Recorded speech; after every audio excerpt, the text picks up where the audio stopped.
नमस्कार दर्शकों का स्वागत है। मैं सिमर अग्रवाल लेके हाजिर आज ਦੀਆਂ खास खबरां शुरू करने तो पहला नजर मारते हैं अज ਦੀਆਂ सुर्खियां ते। बिहार ਦੀਆਂ ਚੋਣਾਂ ਤੇ एमपी ਰਵਨੀਤ ਬਿੱਟੂ ਦਾ ਪ੍ਰਤੀਕਰਮ ਕਿਹਾ ਪੰਜਾਬ ਦੀ ਭਾਜਪਾ ਨਹੀਂ ਚਾਹੁੰਦੀ ਕਿਸਾਨਾਂ ਦਾ ਮਸਲਾ ਹੋਵੇ ਹੱਲ। ਕੇਂਦਰੀ ਮੰਤਰੀ ਅਤੇ ਗ੍ਰਹਿ ਮੰਤਰੀ ਨੂੰ ਜਲਦ ਟ੍ਰੇਨਾਂ ਚਲਾਉਣ ਦੀ ਕੀਤੀ ਅਪੀਲ। ਬਿਆਸ 'ਚ ਲਹਿਰਾਏ ਗਏ ਖਾਲਿਸਤਾਨ ਦੇ ਪੋਸਟਰ। ਪ੍ਰਸਿੱਧ ਮਾਡਲ ਸ਼ਹਿਨਾਜ਼ ਦੇ ਘਰ ਦੇ ਬਾਹਰ ਬੀਤੀ ਰਾਤ ਲਗਾਏ ਗਏ ਖਾਲਿਸਤਾਨੀ ਪੱਖੀ ਇਸ਼ਤਿਹਾਰ। मोगा दा सिविल हस्पताल छाया सुर्खियां च। अस्थियां च मिले ऑपरेशन दौरान वरतों च आउण वाले औजार। गर्भवती महिला दी सिविल हस्पताल विच होई सी मौत। हुण खबरां विस्तार नाल। लुधियाना तो मैंबर पार्लीमेंट रवनीत बिट्टू वालों बचत भवन विखे एक बैठक की गई जिस विच लुधियाना के विकास कार्यां संबंधी उन्हां अफसरां तो जायजा लिया ते नाल ही स्कीमां बारे जानकारी साझी की। इस दौरान रवनीत बिट्टू ने पत्रकारां नाल गलबात करदिआं बिहार इलैक्शन नूं लैके अपनी प्रतिक्रिया दिंदे कहा कि चैनलों ते कांग्रेस नूं बहुमत मिल रही सी पर जो असल तस्वीर सामने आई है उस तो काफ़ी हैरानी हुई है। इस दौरान किसान अंदोलन ਨੂੰ ਲੈ ਕੇ ਰਵਨੀਤ ਬਿੱਟੂ ਨੇ ਕਿਹਾ ਕਿ ਉਹਨਾਂ ਦੀ ਕੇਂਦਰੀ ਮੰਤਰੀ ਨਾਲ ਮੁਲਾਕਾਤ ਹੋਈ ਹੈ ਅਤੇ ਅਮਿਤ ਸ਼ਾਹ ਨੇ ਉਹਨਾਂ ਨੂੰ ਟ੍ਰੇਨਾਂ ਚਲਾਉਣ ਦਾ ਭਰੋਸਾ ਦਿੱਤਾ। ਨਾਲ ਹੀ ਉਹਨਾਂ ਨੇ ਇਹ ਵੀ ਕਿਹਾ ਕਿ ਪੰਜਾਬ ਦੀ ਭਾਜਪਾ ਨਹੀਂ ਚਾਹੁੰਦੀ ਕਿ ਕਿਸਾਨਾਂ ਦਾ ਮਸਲਾ ਹੱਲ ਹੋਵੇ। ਉਹਨਾਂ ਕਿਹਾ ਕਿ ਪਰ ਪੰਜਾਬ ਦੀ ਕਾਂਗਰਸ ਸਰਕਾਰ ਲਗਾਤਾਰ ਕਿਸਾਨਾਂ ਦੇ ਹੱਕ ਵਿੱਚ ਹੈ ਤੇ ਸੈਂਟਰ ਨੂੰ ਇਹ ਸਮਝਾਉਣ ਦੀ ਕੋਸ਼ਿਸ਼ ਕਰ ਰਹੀ ਹੈ ਕਿ ਜੋ ਧਰਨਾ ਲਾਇਆ ਗਿਆ ਹੈ ਉਹ ਕਿਸਾਨਾਂ ਵੱਲੋਂ ਲਾਇਆ ਗਿਆ ਨਾ ਕਿ ਕਾਂਗਰਸ ਵੱਲੋਂ।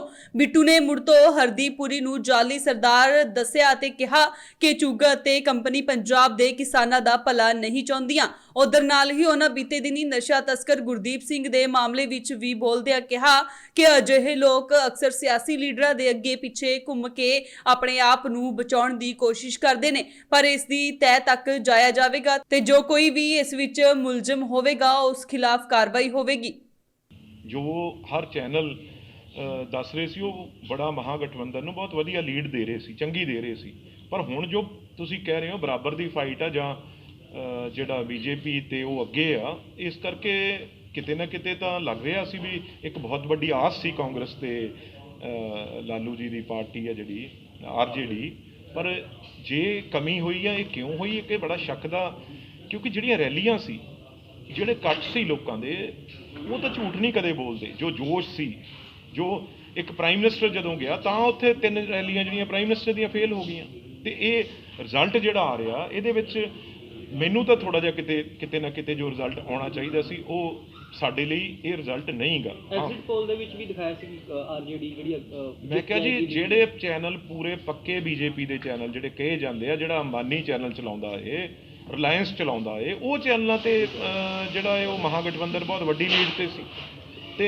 ਇਹ ਜਿਹੜੇ ਹੁਣ ਰਿਜ਼ਲਟ ਆ ਰਹੇ ਨੇ ਉਹ ਕਿਤੇ ਨਾ ਕਿਤੇ ਹੋਰ ਨੇ। ਲੱਗਦਾ ਕਿ ਪੰਜਾਬ ਦੀ ਰਾਜਨੀਤੀ ਤੇ ਫਰਕ ਪਊਗਾ ਬਿਹਾਰ ਦੀ ਇਲੈਕਸ਼ਨ ਦਾ ਰਿਜ਼ਲਟ ਜੀ? ਨਹੀਂ ਉਹ ਤਾਂ ਉੱਥੇ ਤਾਂ ਕਿਉਂਕਿ ਕਾਂਗਰਸ ਤਾਂ ਉੱਥੇ ਤਾਂ ਇੱਕ ਛੋਟਾ ਪਾਰਟਨਰ ਆ ਕਾਂਗਰਸ ਤਾਂ ਉਹ ਤਾਂ ਉਨੀਆਂ ਕੁ ਜਿਹੜੀਆਂ ਸੀਟਾਂ 20 25 30 ਸੀਟਾਂ ਉਨੀਆਂ ਕੁ ਪਹਿਲਾਂ ਮੈਨੂੰ ਲੱਗਦਾ 27 ਸੀ ਹੁਣ ਵੀ ਇਹ 25 ਕਿਤੇ ਜਿੱਤ ਰਹੇ ਆ ਜਾਂ ਹੋਰ ਅੱਗੇ ਰਿਜ਼ਲਟ ਜਿਹੜਾ ਆ ਹੀ ਗਿਆ ਹੁਣ ਮੈਨੂੰ ਨਹੀਂ ਪਤਾ ਪਰ ਕਾਂਗਰਸ ਦੀ ਰਾਜਨੀਤੀ ਤੇ ਪਵੇ ਨਾ ਪਵੇ ਪਰ ਜਿਹੜਾ ਇੱਕ ਐਨਡੀਏ ਨੂੰ ਜਿਹੜੀ ਢਾਹ ਲੱਗਣੀ ਸੀ ਜਿਵੇਂ ਕਿ ਅਕਾਲੀ ਦਲ ਬਾਹਰ ਹੋ ਗਿਆ ਸੀ ਸ਼ਿਵ ਸੈਨਾ ਬਾਹਰ ਹੋ ਗਈ ਸੀ ਜੇ ਕਿਤੇ ਇੱਥੇ ਵੀ ਜੇਡੀਯੂ ਜੇ ਹਾਰ ਜਾਂਦਾ ਤਾਂ ਮੈਂ ਸਮਝਦਾ ਐਨਡੀਏ ਦਾ ਨਾਂ ਹੀ ਨਹੀਂ ਕੋਈ ਰਹਿਣਾ ਸੀ। ਐਨਡੀਏ ਤਾਂ ਹੁਣ ਵੀ ਨਹੀਂ ਬਚਣੀ ਮੈਨੂੰ ਨਹੀਂ ਲੱਗਦਾ ਜੇ ਜਿਸ ਹਿਸਾਬ ਨਾਲ ਅੰਕੜੇ ਦੱਸ ਰਿਹਾ ਵੀ ਬੀਜੇਪੀ ਆ ਜਿਹੜੀ ਉਹ ਸਿੰਗਲ ਲਾਰਜੈਸਟ ਪਾਰਟੀ ਬਣ ਰਹੀ ਆ ਤੇ ਜੇਡੀਯੂ ਪਿੱਛੇ ਆ ਤੇ ਮੈਨੂੰ ਨਹੀਂ ਲੱਗਦਾ ਵੀ ਇਹ ਜੇਡੀਯੂ ਨੂੰ ਨਤੀਸ਼ ਨੂੰ ਇਹ ਨਾ ਹੋਵੇ ਕਿਤੇ ਬੀਜੇਪੀ ਤੇ ਕੀ ਨਾਮ ਮੁੰਡਾ ਦੂਜਾ ਪਾਸਵਾਨ ਉਹ ਆਪਣੀ ਕੋਈ ਚਾਲ ਖੇਲਣ ਜਾਂ ਹੋਰ ਉੱਥੇ ਕਈ ਪਲੇਅਰ ਨੇ ਪਰ ਸਾਨੂੰ ਇਹ 'ਚ ਕੋਈ ਸ਼ੱਕ ਨਹੀਂ ਵੀ ਜਿਹੜਾ ਝਟਕਾ ਐਨਡੀਏ ਨੂੰ ਲੱਗਣਾ ਚਾਹੀਦਾ ਸੀ ਉਹ ਕਿਤੇ ਨਾ ਕਿਤੇ ਜਿਹੜੀ ਆਸ ਸੀ ਉਹ ਜ਼ਰੂਰ ਟੁੱਟੀ ਆ। ਪਰ ਪੰਜਾਬ ਦੇ ਵਿੱਚ ਤੁਸੀਂ ਕੀ ਸੋਚਦੇ ਹੋ ਵੀ ਪੰਜਾਬ 'ਚ ਬੀਜੇਪੀ ਨੂੰ ਕਿਤੇ ਪੈਰ ਲੱਗਣ ਦੀ ਥਾਂ ਹੈਗੀ ਆ? ਤੁਸੀਂ ਹੈ ਕੋਈ ਬੀਜੇਪੀ ਦੇ ਲੀਡਰ ਵਿਚਾਰੇ ਦਿੱਲੀ ਬੈਠੇ ਆ ਸਾਰੇ ਆ ਮੈਂ ਉੱਥੋਂ ਹੀ ਆਇਆ ਸਾਡੀਆਂ ਮੀਟਿੰਗਾਂ ਸੀ ਪਿਊਸ਼ ਗੋਇਲ ਤੇ ਅਮਿਤ ਸ਼ਾਹ ਜੀ ਨਾਲ ਇਹ ਤਾਂ ਉੱਥੇ ਹੀ ਬੈਠੇ ਉਹਨਾਂ ਦੀ ਗੋਦੀਆਂ 'ਚ ਇੱਥੇ ਪੰਜਾਬ ਆਉਂਦੇ ਨਹੀਂਗੇ। प्रसिद्ध मॉडल शहनाज के घर के बाहर बीते 2 दिन पहला रात खालिस्तान पक्षी इश्तिहार लगाए गए जिसकी शिकायत दर्ज करने लई शहनाज गिल के पिता ने अमृतसर देहाती पुलिस दफ्तर पहुंचे जिथे उन्होंने खज्जल खुआर होना पिया और SSP ने उन्होंने नाल मिलन तो इनकार कर दिता। ਪੰਜਾਬ ਵਿੱਚ ਦਿਨੋ ਦਿਨ ਖਾਲਿਸਤਾਨੀ ਪੋਸਟਰ ਤੇ ਖਾਲਿਸਤਾਨ ਜਿੰਦਾਬਾਦ ਦੇ ਸਲੋਗਨ ਲਿਖੇ ਜਾਣ ਦੀਆਂ ਘਟਨਾਵਾਂ ਵਧਦੀਆਂ ਜਾ ਰਹੀਆਂ ਨੇ ਤੇ ਹੁਣ ਖਾਲਿਸਤਾਨੀ ਪੱਖੀ ਅਨਸਰਾਂ ਨੇ ਸ਼ਹਿਨਾਜ਼ ਗਿੱਲ ਜੋ ਕਿ ਮਸ਼ਹੂਰ ਪੰਜਾਬੀ ਅਦਾਕਾਰ ਨੇ ਉਹਨਾਂ ਨੂੰ ਘੇਰਾ ਪਾਉਣਾ ਸ਼ੁਰੂ ਕਰ ਦਿੱਤਾ ਹੈ। ਜੀ ਹਾਂ, ਤਾਜ਼ਾ ਮਾਮਲਾ ਬਿਆਸ ਦਾ ਹੈ ਜਿੱਥੇ ਖਾਲਿਸਤਾਨੀ ਪੱਖੀ ਅਨਸਰਾਂ ਵੱਲੋਂ ਸ਼ਹਿਨਾਜ਼ ਗਿੱਲ ਦੇ ਘਰ ਦੇ ਬਾਹਰ ਅਤੇ ਘਰ ਦੇ ਮੇਨ ਗੇਟ ਤੇ ਖਾਲਿਸਤਾਨ ਦੇ ਪੋਸਟਰ ਲਗਾਏ ਗਏ ਤੇ ਇੱਥੇ ਹੈਰਾਨ ਕਰਨ ਵਾਲੀ ਗੱਲ ਇਹ ਹੈ ਕਿ ਜਦੋਂ ਇਸ ਸੰਬੰਧੀ ਸ਼ਹਿਨਾਜ਼ ਦੇ ਪਿਤਾ ਵੱਲੋਂ ਪੁਲਿਸ ਕੋਲ ਸ਼ਿਕਾਇਤ ਦਰਜ ਕਰਨੀ ਚਾਹੀ ਤਾਂ ਸ਼ਿਕਾਇਤ ਦਰਜ ਕਰਨਾ ਤਾਂ ਦੂਰ ਦੀ ਗੱਲ, ਪੁਲਿਸ ਵੱਲੋਂ ਉਹਨਾਂ ਨੂੰ ਮਿਲਣ ਤੋਂ ਹੀ ਇਨਕਾਰ ਕਰ ਦਿੱਤਾ ਗਿਆ। ਇਸ ਮੌਕੇ ਸ਼ਹਿਨਾਜ਼ ਗਿੱਲ ਦੇ ਪਿਤਾ ਸੰਤੋਖ ਸਿੰਘ ਸੁੱਖ ਨੇ ਆਪਣੇ ਘਰ ਦੇ ਬਾਹਰ ਬੀਤੇ 2 ਦਿਨ ਪਹਿਲਾਂ ਰਾਤ ਖਾਲਿਸਤਾਨ ਪੱਖੀ ਇਸ਼ਤਿਹਾਰ ਲਗਾਏ ਜਾਣ ਬਾਰੇ ਜਾਣਕਾਰੀ ਦਿੰਦਿਆਂ ਅਤੇ ਅੰਮ੍ਰਿਤਸਰ ਦਿਹਾਤੀ ਪੁਲਿਸ ਤੇ ਇਲਜ਼ਾਮ ਲਗਾਉਂਦੇ ਹੋਏ ਉਹਨਾਂ ਦੱਸਿਆ ਕਿ ਸ਼ਿਕਾਇਤ ਦਰਜ ਕਰਨ ਲਈ ਉਹਨਾਂ ਨੂੰ ਪੁਲਿਸ ਥਾਣੇ ਵਿੱਚ ਬਹੁਤ ਖੱਜਲ ਖੁਆਰ ਹੋਣਾ ਪਿਆ ਅਤੇ ਸ਼ਿਕਾਇਤ ਦਰਜ ਕਰਨ ਦੀ ਬਜਾਏ ਉਲਟਾ ਉਹਨਾਂ ਨੂੰ ਹੀ 2-3 ਘੰਟੇ ਥਾਣੇ 'ਚ ਬਿਠਾਈ ਰੱਖਿਆ ਤੇ ਪੁੱਛਤਾਛ ਕੀਤੀ ਗਈ। ਉਹਨਾਂ ਨੇ ਕਿਹਾ ਕਿ ਐਸਐਸਪੀ ਨੇ ਵੀ ਮਿਲਣ ਤੋਂ ਇਨਕਾਰ ਕਰ ਦਿੱਤਾ ਅਤੇ ਪੁਲਿਸ ਕੋਈ ਕਾਰਵਾਈ ਨਹੀਂ ਕਰ ਰਹੀ। ਸਤਿ ਸ਼੍ਰੀ ਅਕਾਲ ਜੀ ਸਾਰਿਆਂ ਨੂੰ। ਮੇਰਾ ਨਾਮ ਸੰਤੋਖ ਸਿੰਘ ਸੁੱਖ, ਫਾਦਰ ਸ਼ਹਿਨਾਜ਼ ਕੌਰ ਗਿੱਲ। ਕੁਝ ਦਿਨ ਪਹਿਲਾਂ 6-7 ਤਰੀਕ ਦੇ ਵਿੱਚ ਮੇਰੇ ਘਰ ਦੇ ਬਾਹਰ ਪੋਸਟਰ ਲਾਏ ਗਏ ਸੀ। ਕੁਝ ਪਤਾ ਨਹੀਂ ਹੁਣ ਸ਼ਰਾਰਤ ਨਾਲ ਕਿਸੇ ਨੇ ਲਾਏ ਕਿ ਜਾਂ ਕਿਸੇ ਨੇ ਸੀਰੀਅਸ ਹੋ ਕੇ ਲਾਏ। ਕੁਝ ਖਾਲਿਸਤਾਨ ਜਿੰਦਾਬਾਦ ਦੇ ਪੋਸਟਰ ਲਾਏ ਗਏ ਸੀ। 4 ਪੋਸਟਰ ਲੱਗੇ ਸੀ ਦਰਵਾਜ਼ੇ ਤੇ, ਇੱਕ ਪੋਸਟਰ ਲੱਗਾ ਸੀ ਇੱਧਰਲੀ ਲੈਫਟ ਸਾਈਡ ਬੁਰਜੀ ਤੇ, ਇੱਕ ਗੇਟ ਤੇ, 2 ਲੈਫਟ ਸਾਈਡ ਦੀਵਾਰ ਤੇ ਲਾਏ ਗਏ ਸੀ, ਜਿਹਦੀ ਜਾਣਕਾਰੀ ਮੈਂ ਪੁਲਿਸ ਨੂੰ ਦਿੱਤੀ। ਪੁਲਿਸ ਆਈ ਵੀ, ਲੇਕਿਨ ਕਾਰਵਾਈ ਕਰਨ ਦੇ ਕੋਈ ਕਾਰਵਾਈ ਕਰੇ, ਮੈਨੂੰ ਹੀ ਉਲਟਾ ਥਾਣੇ ਦੇ ਵਿੱਚ ਬੁਲਾ ਕੇ 2-3 ਘੰਟੇ ਮੇਰੇ ਕੋਲ ਪੁੱਛਗਿੱਛ ਕੀਤੀ ਗਈ। ਇੱਕ ਮੇਰੇ ਨਾਲ ਦੁਰਵਿਵਹਾਰ ਕੀਤਾ ਗਿਆ ਜਿਸ ਤਰ੍ਹਾਂ ਮੈਂ ਇੱਕ ਮੁਜਰਮ ਹੁੰਨਾ। ਇਹ ਕੋਈ ਪਹਿਲੀ ਘਟਨਾ ਨਹੀਂ ਆ। ਇਸ ਤੋਂ ਪਹਿਲਾਂ ਵੀ ਜਦੋਂ ਮੈਂ ਇਲੈਕਸ਼ਨ ਲੜੀ ਸੀ 2019 ਦੇ ਵਿੱਚ ਮੈਂਬਰ ਆਫ ਪਾਰਲੀਮੈਂਟ ਦੀ, ਉਦੋਂ ਵੀ 2 ਵਾਰ ਮੇਰੇ ਤੇ ਹਮਲਾ ਹੋਇਆ ਸੀ। ਉਦੋਂ ਵੀ ਮੈਂ ਉਹਦੀ ਜਾਣਕਾਰੀ ਪੁਲਿਸ ਨੂੰ ਦਿੱਤੀ ਸੀ, ਬਟ ਉਦੋਂ ਵੀ ਪੁਲਿਸ ਨੇ ਕੋਈ ਸੀਰੀਅਸ ਨਹੀਂ ਲਿਆ। ਅਸੀਂ ਵੀ ਇਸ ਗੱਲ ਨੂੰ ਕੋਈ ਸੀਰੀਅਸ ਨਹੀਂ ਸੀ ਲਿਆ। ਬਾਅਦ ਦੇ ਵਿੱਚ 2019 ਦੇ ਵਿੱਚ 5ਵੇਂ ਮਹੀਨੇ ਜਦੋਂ ਇਲੈਕਸ਼ਨ ਖਤਮ ਹੁੰਦੀ ਆ, ਮੈਂਬਰ ਆਫ ਪਾਰਲੀਮੈਂਟ ਦੀ ਕੁਝ 2 ਨੌਜਵਾਨ ਮੇਰੇ ਘਰ ਆਉਂਦੇ ਆ ਕੇ ਪਿਸਟਲ ਸੀ ਉਹਨਾਂ ਕੋਲ, ਉਹਨਾਂ ਨੇ ਗੋਲੀਬਾਰੀ ਕਰਨ ਦੀ ਕੋਸ਼ਿਸ਼ ਕੀਤੀ। ਉਹ ਮੇਰਾ ਗੁੱਟ ਲੱਗ ਕੇ ਮੈਂ ਬਚ ਗਿਆ। ਉਦੋਂ ਵੀ ਪੁਲਿਸ ਨੂੰ ਕੰਪਲੇਂਟ ਕੀਤੀ ਸੀ, ਲੇਕਿਨ ਉਸ ਵਾਰ ਵੀ ਮੇਰੇ ਖਿਆਲ ਨਾਲ ਪੁਲਿਸ ਨੇ ਕੰਪਲੇਂਟ ਨਹੀਂ ਸੀ ਦਰਜ ਕੀਤੀ। ਇਹਨੂੰ ਵੀ ਇੱਕ ਮਜ਼ਾਕ ਜਿਹਾ ਬਣਾ ਕੇ ਰੱਖਤਾ ਸੀ, ਕੋਈ ਐਡਾ ਸੀਰੀਅਸ ਨਹੀਂ ਸੀ ਲਿਆ। ਬਾਅਦ ਦੇ ਵਿੱਚ ਹੁਣ ਘਟਨਾ ਹੋਈ ਆ। ਇੱਕ ਵਾਰੀ ਪਹਿਲਾਂ ਵੀ ਗੱਡੀ ਦੇ ਪੋਸਟਰ ਕਿਸੇ ਨੇ ਲਾਇਆ ਸੀ, ਚਲੋ ਅਸੀਂ ਉਸ ਗੱਲ ਨੂੰ ਸੀਰੀਅਸ ਨਹੀਂ ਲਿਆ। ਅਸੀਂ ਸੋਚਿਆ ਕਿ ਸ਼ਾਇਦ ਕਿਸੇ ਨੇ ਮਜ਼ਾਕ ਕੀਤਾ, ਸ਼ਰਾਰਤ ਕੀਤੀ ਹੋਏਗੀ, ਪੁਲਿਸ ਨੇ ਵੀ ਨਹੀਂ ਸੀ ਸੀਰੀਅਸ ਲਿਆ। ਲੇਕਿਨ ਹੁਣ ਜੋ ਘਟਨਾ ਹੋਈ ਹੈ 6-7 ਤਰੀਕ ਦੀ, ਉਹਦੀ ਜਾਣਕਾਰੀ ਪੁਲਿਸ ਨੂੰ ਦਿੱਤੀ। ਪੁਲਿਸ ਆਈ ਵੀ, ਬਟ ਉਲਟਾ ਮੈਨੂੰ ਥਾਣੇ ਦੇ ਵਿੱਚ ਬੁਲਾ ਕੇ ਮੈਨੂੰ 2-3 ਘੰਟੇ ਬਿਠਾਇਆ ਗਿਆ। ਮੇਰੇ ਕੋਲ ਪੁੱਛਗਿੱਛ ਕੀਤੀ ਗਈ। ਮੇਰੇ ਨਾਲ ਇੱਕ ਗਨਮੈਨ ਸੀ, ਉਹਦੇ ਕੋਲ ਪੁੱਛਗਿੱਛ ਕੀਤੀ ਗਈ। 2-3 ਘੰਟੇ ਮੈਨੂੰ ਬਹੁਤ ਖੱਜਲ ਖਰਾਬੀ ਕੀਤੀ ਇਹਨਾਂ ਨੇ। ਅਕਸਰ ਹੀ ਸਰਕਾਰੀ ਹਸਪਤਾਲਾਂ ਦੇ ਸਟਾਫ ਵੱਲੋਂ ਕੀਤੀਆਂ ਜਾਣ ਵਾਲੀਆਂ ਲਾਪਰਵਾਹੀਆਂ ਸਾਹਮਣੇ ਆਉਂਦੀਆਂ ਹੀ ਰਹਿੰਦੀਆਂ ਨੇ, ਪਰ ਜੋ ਮਾਮਲਾ ਮੋਗਾ ਤੋਂ ਸਾਹਮਣੇ ਆਇਆ ਹੈ ਉਸਨੇ ਇੱਕ ਵਾਰ ਫਿਰ ਤੋਂ ਸਰਕਾਰੀ ਹਸਪਤਾਲਾਂ ਦੀ ਕਾਰਗੁਜ਼ਾਰੀ ਤੇ ਸਵਾਲੀਆ ਨਿਸ਼ਾਨ ਖੜਾ ਕਰ ਦਿੱਤਾ ਹੈ। ਤੁਹਾਨੂੰ ਦੱਸ ਦਈਏ ਕਿ ਮੋਗਾ ਦੇ ਕੋਲ ਪੈਂਦੇ ਪਿੰਡ ਬੁੱਧ ਸਿੰਘ ਵਾਲਾ ਵਿੱਚ ਕੁਝ ਦਿਨ ਪਹਿਲਾਂ ਇੱਕ ਗਰਭਵਤੀ ਮਹਿਲਾ ਨੇ ਬੱਚੀ ਨੂੰ ਜਨਮ ਦਿੱਤਾ ਸੀ, ਪਰ ਮਹਿਲਾ ਦੀ ਹਾਲਤ ਗੰਭੀਰ ਦੇਖਦੇ ਹੋਏ ਉਸ ਨੂੰ ਸਿਵਲ ਹਸਪਤਾਲ ਮੋਗਾ ਨੇ ਫਰੀਦਕੋਟ ਰੈਫਰ ਕਰ ਦਿੱਤਾ ਸੀ, ਜਿੱਥੇ ਉਸ ਦੀ ਫਰੀਦਕੋਟ ਵਿੱਚ ਮੌਤ ਹੋ ਗਈ। ਤੇ ਜਦੋਂ ਸੰਸਕਾਰ ਤੋਂ ਬਾਅਦ ਪਰਿਵਾਰ ਵਾਲੇ ਅਸਥੀਆਂ ਚੁੱਕਣ ਦੇ ਲਈ ਸ਼ਮਸ਼ਾਨ ਘਾਟ ਪਹੁੰਚੇ ਤਾਂ ਜੋ ਉੱਥੇ ਵੇਖਿਆ ਉਹ ਵੇਖ ਕੇ ਸਭ ਦੰਗ ਰਹਿ ਗਏ। ਅਕਸਰ ਹੀ ਸਰਕਾਰੀ ਹਸਪਤਾਲਾਂ ਦੇ ਸਟਾਫ ਵੱਲੋਂ ਕੀਤੀਆਂ ਜਾਣ ਵਾਲੀਆਂ ਲਾਪਰਵਾਹੀਆਂ ਸਾਹਮਣੇ ਆਉਂਦੀਆਂ ਰਹਿੰਦੀਆਂ ਨੇ, ਪਰ ਜੋ ਮਾਮਲਾ ਮੋਗਾ ਤੋਂ ਸਾਹਮਣੇ ਆਇਆ ਹੈ ਉਸਨੇ ਇੱਕ ਵਾਰ ਫਿਰ ਤੋਂ ਸਰਕਾਰੀ ਹਸਪਤਾਲਾਂ ਦੀ ਕਾਰਗੁਜ਼ਾਰੀ ਤੇ ਸਵਾਲੀਆ ਨਿਸ਼ਾਨ ਖੜਾ ਕਰ ਦਿੱਤਾ ਹੈ। ਤੁਹਾਨੂੰ ਦੱਸ ਦਈਏ ਕਿ ਮੋਗਾ ਦੇ ਕੋਲ ਪੈਂਦੇ ਪਿੰਡ ਬੁੱਧ ਸਿੰਘ ਵਾਲਾ ਵਿੱਚ ਕੁਝ ਦਿਨ ਪਹਿਲਾਂ ਇੱਕ ਗਰਭਵਤੀ ਮਹਿਲਾ ਨੇ ਬੱਚੀ ਨੂੰ ਜਨਮ ਦਿੱਤਾ ਸੀ, ਪਰ ਮਹਿਲਾ ਦੀ ਹਾਲਤ ਗੰਭੀਰ ਦੇਖਦੇ ਹੋਏ ਉਸ ਨੂੰ ਸਿਵਲ ਹਸਪਤਾਲ ਮੋਗਾ ਨੇ ਫਰੀਦਕੋਟ ਰੈਫਰ ਕਰ ਦਿੱਤਾ ਸੀ, ਜਿੱਥੇ ਉਸ ਦੀ ਫਰੀਦਕੋਟ ਵਿੱਚ ਮੌਤ ਹੋ ਗਈ। ਤੇ ਜਦੋਂ ਸੰਸਕਾਰ ਤੋਂ ਬਾਅਦ ਪਰਿਵਾਰ ਵਾਲੇ ਅਸਥੀਆਂ ਚੁੱਕਣ ਦੇ ਲਈ ਸ਼ਮਸ਼ਾਨ ਘਾਟ ਪਹੁੰਚੇ ਤਾਂ ਜੋ ਉੱਥੇ ਵੇਖਿਆ ਉਹ ਵੇਖ ਕੇ ਸਭ ਦੰਗ ਰਹਿ ਗਏ। ਦਰਅਸਲ ਜਦੋਂ ਉਹਨਾਂ ਨੇ ਵੇਖਿਆ ਤਾਂ ਉੱਥੇ ਆਪਰੇਸ਼ਨ ਦੌਰਾਨ ਵਰਤੋਂ ਵਿੱਚ ਆਉਣ ਵਾਲੀ ਕੈਂਚੀ ਤੇ ਆਪਰੇਸ਼ਨ ਦੌਰਾਨ ਹੋਰ ਵਰਤੋਂ ਵਿੱਚ ਆਉਣ ਵਾਲਾ ਸਾਮਾਨ ਪਾਇਆ ਗਿਆ, ਜਿਸ ਨੂੰ ਵੇਖ ਕੇ ਸਭ ਹੈਰਾਨ ਰਹਿ ਗਏ। ਇਸ ਮੌਕੇ ਪਰਿਵਾਰ ਵਾਲਿਆਂ ਨੇ ਮੰਗ ਕੀਤੀ ਕਿ ਸਿਵਲ ਹਸਪਤਾਲ ਦੇ ਕਰਮਚਾਰੀਆਂ ਤੇ ਕਾਰਵਾਈ ਹੋਣੀ ਚਾਹੀਦੀ ਹੈ। ਇਹਨੂੰ ਵੀਰ ਜੀ ਬੱਚਾ ਹੋਣ ਵਾਲਾ ਸੀਗਾ ਜੀ। ਸਰਕਾਰੀ ਹਸਪਤਾਲ ਐਡਮਿਟ ਕੀਤੀ ਆ। ਦਿਨ ਸ਼ੁੱਕਰਵਾਰ ਆ ਜੀ, 12 ਦਾ ਟਾਈਮ ਸੀ। ਐਡਮਿਟ ਕੀਤੀ ਆ। ਰਾਤ ਦੇ 8:30 ਜੀ ਇਹਦਾ ਕੇਸ ਹੋਇਆ ਗੁੜੀਆ ਦਾ। ਵੱਡੇ ਆਪਰੇਸ਼ਨ ਨਾਲ ਗੁੜੀਆ ਹੋਈ ਆ ਜੀ। ਉਸ ਤੋਂ ਬਾਅਦ ਸਾਨੂੰ 9 ਤੇ ਕਰੀਬ ਚ 10 ਦੇ ਕਰੀਬ ਚ ਇਹਨੇ ਸਾਨੂੰ ਅੰਦਰ ਰੈਫਰ ਕਰਤਾ ਆਪਰੇਸ਼ਨ ਕਰਕੇ ਗੁੜੀਆ ਦਾ। ਅੱਛਾ ਸ਼ੁੱਕਰਵਾਰ ਵੀ ਵਧੀਆ ਰਹੀ। ਸ਼ਨੀਵਾਰ ਦੀ ਰਾਤ ਨੂੰ ਥੋੜੀ ਥੋੜੀ ਭਰੂਣ ਪੈਣ ਲੱਗ ਗਈ ਗੁੜੀਆ ਦੇ ਮੂੰਹ ਤੇ। ਅੱਛਾ ਐਤਵਾਰ ਰਾਤ ਤੜਕੇ ਸਵੇਰ ਜ਼ਿਆਦਾ ਭਰੂਣ ਹੋ ਗਈ ਕੁੜੀ ਦੇ ਮੂੰਹ ਤੇ ਵੀ ਹੋ ਗਈ, ਪੇਟ ਵੀ ਫੁੱਲ ਗਿਆ। ਮੈਂ ਬਹੁਤ ਰੌਲਾ ਪਾਇਆ, ਮੈਂ ਬਹੁਤ ਕੜਾਈ ਉਹਨਾਂ ਦੇ ਮੂਹਰੇ। ਮੈਂ ਪੈਰ ਫੜ ਤੇ ਕਰ ਗਈ। ਮੈਂ ਕਿਹਾ ਮੇਰੀ ਬੇਟੀ ਤੇ ਮੈਂ ਕਿਹਾ ਸੂਜੀਆਂ ਦਾ ਵੀ ਸਾਰੀਆਂ ਦੇ ਆਪਰੇਸ਼ਨ ਹੋਏ ਆ, ਇਹਨਾਂ ਨੂੰ ਸੋਚ ਨਹੀਂ ਚੜੀ, ਮੇਰੀ ਬੇਟੀ ਨੂੰ ਕਿਉਂ ਸੋਚ ਚੜੀ ਆ। ਉਹ ਕਹਿੰਦੇ ਨਹੀਂ, ਇਹਦੇ ਬੋਤਲਾਂ ਲੱਗੀਆਂ ਨੇ ਠੰਡੀਆਂ, ਇਹਨੂੰ ਪਾਣੀ ਪਿਆ, ਇਹਨੂੰ ਚਾਹ ਦੇ, ਇਹਨੂੰ ਤਾਂ ਹੋਇਆ ਵਿਆ। ਕੁੜੀ ਨੂੰ ਸ਼ਨੀਵਾਰ ਰਾਤ ਨੂੰ ਬੰਨ ਪੈ ਗਿਆ, ਬਾਥਰੂਮ ਰੁਕਣਾ ਸ਼ੁਰੂ ਹੋ ਗਿਆ। ਮੈਂ ਉਦੋਂ ਬਹੁਤ ਕੜਾਈ, ਮੈਂ ਕਹਦਾ ਬਾਥਰੂਮ ਰੁਕ ਗਿਆ। ਤੁਸੀਂ ਦੇਖੋ, ਤੁਸੀਂ ਨਰਸਾਂ ਡਾਕਟਰਾਂ, ਤੁਸੀਂ ਅੱਧਾ ਰੱਬ ਵੇਖੋ ਵੀ ਕਾਹਤੋਂ ਹੋਇਆ। ਉਹਨਾਂ ਨੇ ਕੇਸ ਕੀਤਾ, ਜਦੋਂ ਉਹਨਾਂ ਨੇ ਬੋਤਲ ਨਾਲ ਹੀ ਸਾਰਾ ਕੁਝ ਬਦਲਿਆ। ਨਹੀਂ, ਉਹਨਾਂ ਤੋਂ ਕੁਝ ਨਹੀਂ ਹੋਇਆ। ਉਹਨਾਂ ਨੇ ਇੱਥੇ ਆਕਸੀਜਨ ਵੀ ਲਾਤੀ ਗੁੜੀਆਂ ਦੇ। ਉਹ ਵੱਡੀ ਸਾਰੀ ਬੋਤਲ ਜੀ ਲਿਆ ਕੇ ਲਾਤੀ। 10 ਵਜੇ ਜਦੋਂ ਵੱਡੀ ਨਰਸ ਆਈ ਆ ਮਦਰੀ ਜੀ, ਪਰ ਮੈਨੂੰ ਨਾਮ ਦਾ ਨਹੀਂ ਪਤਾ ਉਹਦਾ, ਉਹ ਆਈ, ਉਹਨੇ ਮੈਨੂੰ ਇਹ ਬੋਲੀ, ਕਹਿੰਦੀ ਕੁੜੀ ਤੇਰੀ ਐਡਮਿਟ ਫਰੀਦਕੋਟ ਕਰਨੀ ਆ। ਮੈਂ ਕਿਹਾ ਵੀ ਮੈਂ ਫਰੀਦਕੋਟ ਨਹੀਂ ਲੈ ਕੇ ਜਾਣਾ। ਉੱਥੇ ਹੀ ਪੁਲਿਸ ਅਧਿਕਾਰੀ ਨੇ ਦੱਸਿਆ ਕਿ ਪਰਿਵਾਰ ਵਾਲਿਆਂ ਦੇ ਬਿਆਨਾਂ ਦੇ ਮੁਤਾਬਿਕ ਅਸਥੀਆਂ ਵਿੱਚੋਂ ਕੈਂਚੀ ਆਸਮਾਨ ਮਿਲਿਆ ਤੇ ਜਿਸ ਨੂੰ ਪੁਲਿਸ ਨੇ ਕਬਜ਼ੇ ਵਿੱਚ ਲੈ ਕੇ ਅਗਲੀ ਜਾਂਚ ਸ਼ੁਰੂ ਕਰ ਦਿੱਤੀ ਹੈ। ਹਾਂਜੀ, ਅੱਜ ਮੌਕੇ ਤੇ ਆ ਕੇ ਦੇਖਿਆ ਗਿਆ, ਉਹ ਕੈਂਚੀ ਮਿਲੀ ਸੀਗੀ ਤੇ ਇਹਦੇ ਸੰਬੰਧੀ ਮੁੱਖ ਅਫਸਰ ਜੈਪਾਲ ਸਰ SHO ਸਾਹਿਬ ਨੂੰ ਸੜਕ ਦੱਸਿਆ ਗਿਆ ਤੇ ਕਹਿੰਦੇ ਸੀ ਵੀ ਅਸੀਂ ਵੀ ਮੌਕੇ ਤੇ ਆਵਾਂਗੇ। ਉਹ ਦੱਸਦੇ ਵੀ ਕਹਿੰਦੇ ਡਾਕਟਰ ਸਾਹਿਬ ਦੀ ਲਾਪਰਵਾਹੀ ਨਾਲ ਹੋਇਆ ਇਹ ਤੇ ਵੀ ਕੈਂਚੀ ਮਿਲ ਗਈ ਹੈ ਤੇ ਉਹ ਕੈਂਚੀ ਜਿਹੜੀ ਹੈ ਕਬਜ਼ੇ 'ਚ ਲੈ ਲਈ। ਉੱਥੇ ਹੀ ਸਰਕਾਰੀ ਹਸਪਤਾਲ ਦੀ ਗਾਇਨੀ ਡਾਕਟਰ ਸਿਮਰਤ ਕੌਰ ਖੋਸਾ ਨੇ ਦੱਸਿਆ ਹੈ ਕਿ ਇਹ ਲੜਕੀ ਉਹਨਾਂ ਦੇ ਕੋਲ 6 ਤਾਰੀਖ ਨੂੰ ਆਈ ਸੀ ਤੇ ਐਤਵਾਰ ਦੀ ਸਵੇਰ ਉਸ ਨੂੰ ਸਾਹ ਲੈਣ ਵਿੱਚ ਦਿੱਕਤ ਆ ਰਹੀ ਸੀ, ਜਿਸ ਦੇ ਚੱਲਦੇ ਉਸ ਨੂੰ ਫਰੀਦਕੋਟ ਰੈਫਰ ਕਰ ਦਿੱਤਾ ਸੀ। ਉਹਨਾਂ ਨੇ ਦੱਸਿਆ ਕਿ ਉੱਥੇ ਉਸ ਦੀ ਮੌਤ ਹੋ ਗਈ ਸੀ ਤੇ ਉੱਥੇ ਉਹਨਾਂ ਦੀ ਡਾਕਟਰਾਂ ਦੇ ਨਾਲ ਗੱਲ ਹੋਈ ਹੈ ਤਾਂ ਡਾਕਟਰ ਨੇ ਦੱਸਿਆ ਕਿ ਉੱਥੇ ਵੀ ਉਸ ਦਾ ਪੂਰਾ ਪੇਟ ਖੋਲ ਕੇ ਚੈੱਕ ਕੀਤਾ ਗਿਆ ਸੀ। ਉਹਨਾਂ ਨੇ ਦੱਸਿਆ ਕਿ ਜੋ ਵੀਡੀਓ ਉਹਨਾਂ ਵੱਲੋਂ ਦੇਖੀ ਗਈ ਹੈ ਤੇ ਜੋ ਕੈਂਚੀ ਉਸ ਵਿੱਚ ਪਾਈ ਗਈ ਹੈ ਉਹ ਸਰਕਾਰੀ ਹਸਪਤਾਲ ਵਿੱਚ ਆਏ ਹੋਏ ਸਟਾਕ ਵਿੱਚ ਨਹੀਂ ਹੁੰਦੀ। ਇਸ ਦੀ ਜਾਂਚ ਹੋਣੀ ਚਾਹੀਦੀ ਹੈ। ਦੇਖੋ, ਸ਼ੁੱਕਰਵਾਰ ਨੂੰ ਗੀਤਾ ਕੌਰ ਨਾਮ ਦੀ 20 ਸਾਲ ਦੀ ਲੜਕੀ ਆਈ ਸੀਗੀ, ਗਰਭਵਤੀ ਸੀ, ਬੁੱਧ ਸਿੰਘ ਵਾਲਾ ਤੋਂ। ਠੀਕ ਹੈ, ਉਹਦਾ ਰਾਤ ਨੂੰ ਆਪਰੇਸ਼ਨ ਨਾਲ ਬੱਚਾ ਕੱਢਿਆ ਗਿਆ ਸੀ।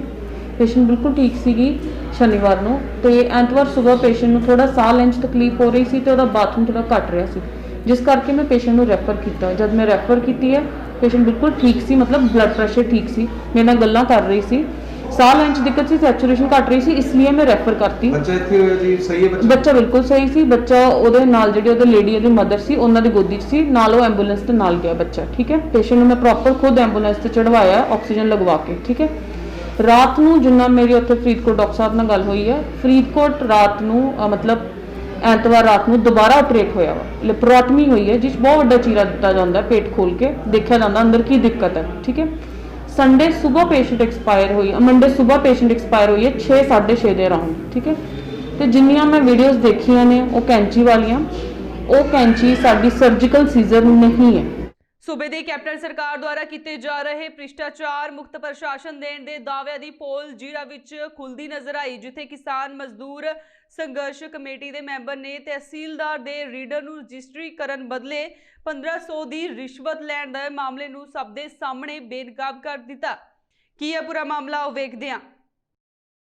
ਸੂਬੇ ਦੀ ਕੈਪਟਨ ਸਰਕਾਰ ਦੁਆਰਾ ਕੀਤੇ ਜਾ ਰਹੇ ਭ੍ਰਿਸ਼ਟਾਚਾਰ ਮੁਕਤ ਪ੍ਰਸ਼ਾਸਨ ਦੇਣ ਦੇ ਦਾਅਵਿਆਂ ਦੀ ਪੋਲ ਜ਼ੀਰਾ ਵਿੱਚ ਖੁੱਲਦੀ ਨਜ਼ਰ ਆਈ, ਜਿੱਥੇ ਕਿਸਾਨ ਮਜ਼ਦੂਰ ਸੰਘਰਸ਼ ਕਮੇਟੀ ਦੇ ਮੈਂਬਰਾਂ ਨੇ ਤਹਿਸੀਲਦਾਰ ਦੇ ਰੀਡਰ ਨੂੰ ਰਜਿਸਟਰੀ ਕਰਨ ਬਦਲੇ 1500 ਦੀ ਰਿਸ਼ਵਤ ਲੈਣ ਦੇ ਮਾਮਲੇ ਨੂੰ ਸਭ ਦੇ ਸਾਹਮਣੇ ਬੇਨਕਾਬ ਕੀਤਾ। ਕੀ ਹੈ ਪੂਰਾ ਮਾਮਲਾ, ਆਓ ਦੇਖਦੇ ਹਾਂ ਇਸ ਰਿਪੋਰਟ ਦੇ ਵਿੱਚ। ਫਿਰੋਜ਼ਪੁਰ ਦੇ ਕਸਬਾ ਜੀਰਾ ਦੇ ਪਿੰਡ ਬੁੱਟੇਵਾਲਾ ਵਾਸੀ ਕਿਸਾਨ ਹਰਜਿੰਦਰ ਸਿੰਘ, ਜਿਸ ਨੇ ਆਪਣੀ 2 ਕਨਾਲਾਂ ਜ਼ਮੀਨ ਦੀ ਰਜਿਸਟਰੀ ਕਰਾਉਣ ਵਾਸਤੇ ਕਾਗਜ਼ਾਤ ਜਦੋਂ ਤਹਿਸੀਲਦਾਰ ਜੀਰਾ ਦੇ ਰੀਡਰ ਜਰਮਲ ਸਿੰਘ ਨੂੰ ਦਿੱਤੇ, ਜਰਮਲ ਸਿੰਘ ਨੇ ਇਸ ਬਦਲੇ 1500 ਰੁਪਏ ਦੀ ਰਿਸ਼ਵਤ ਮੰਗੀ।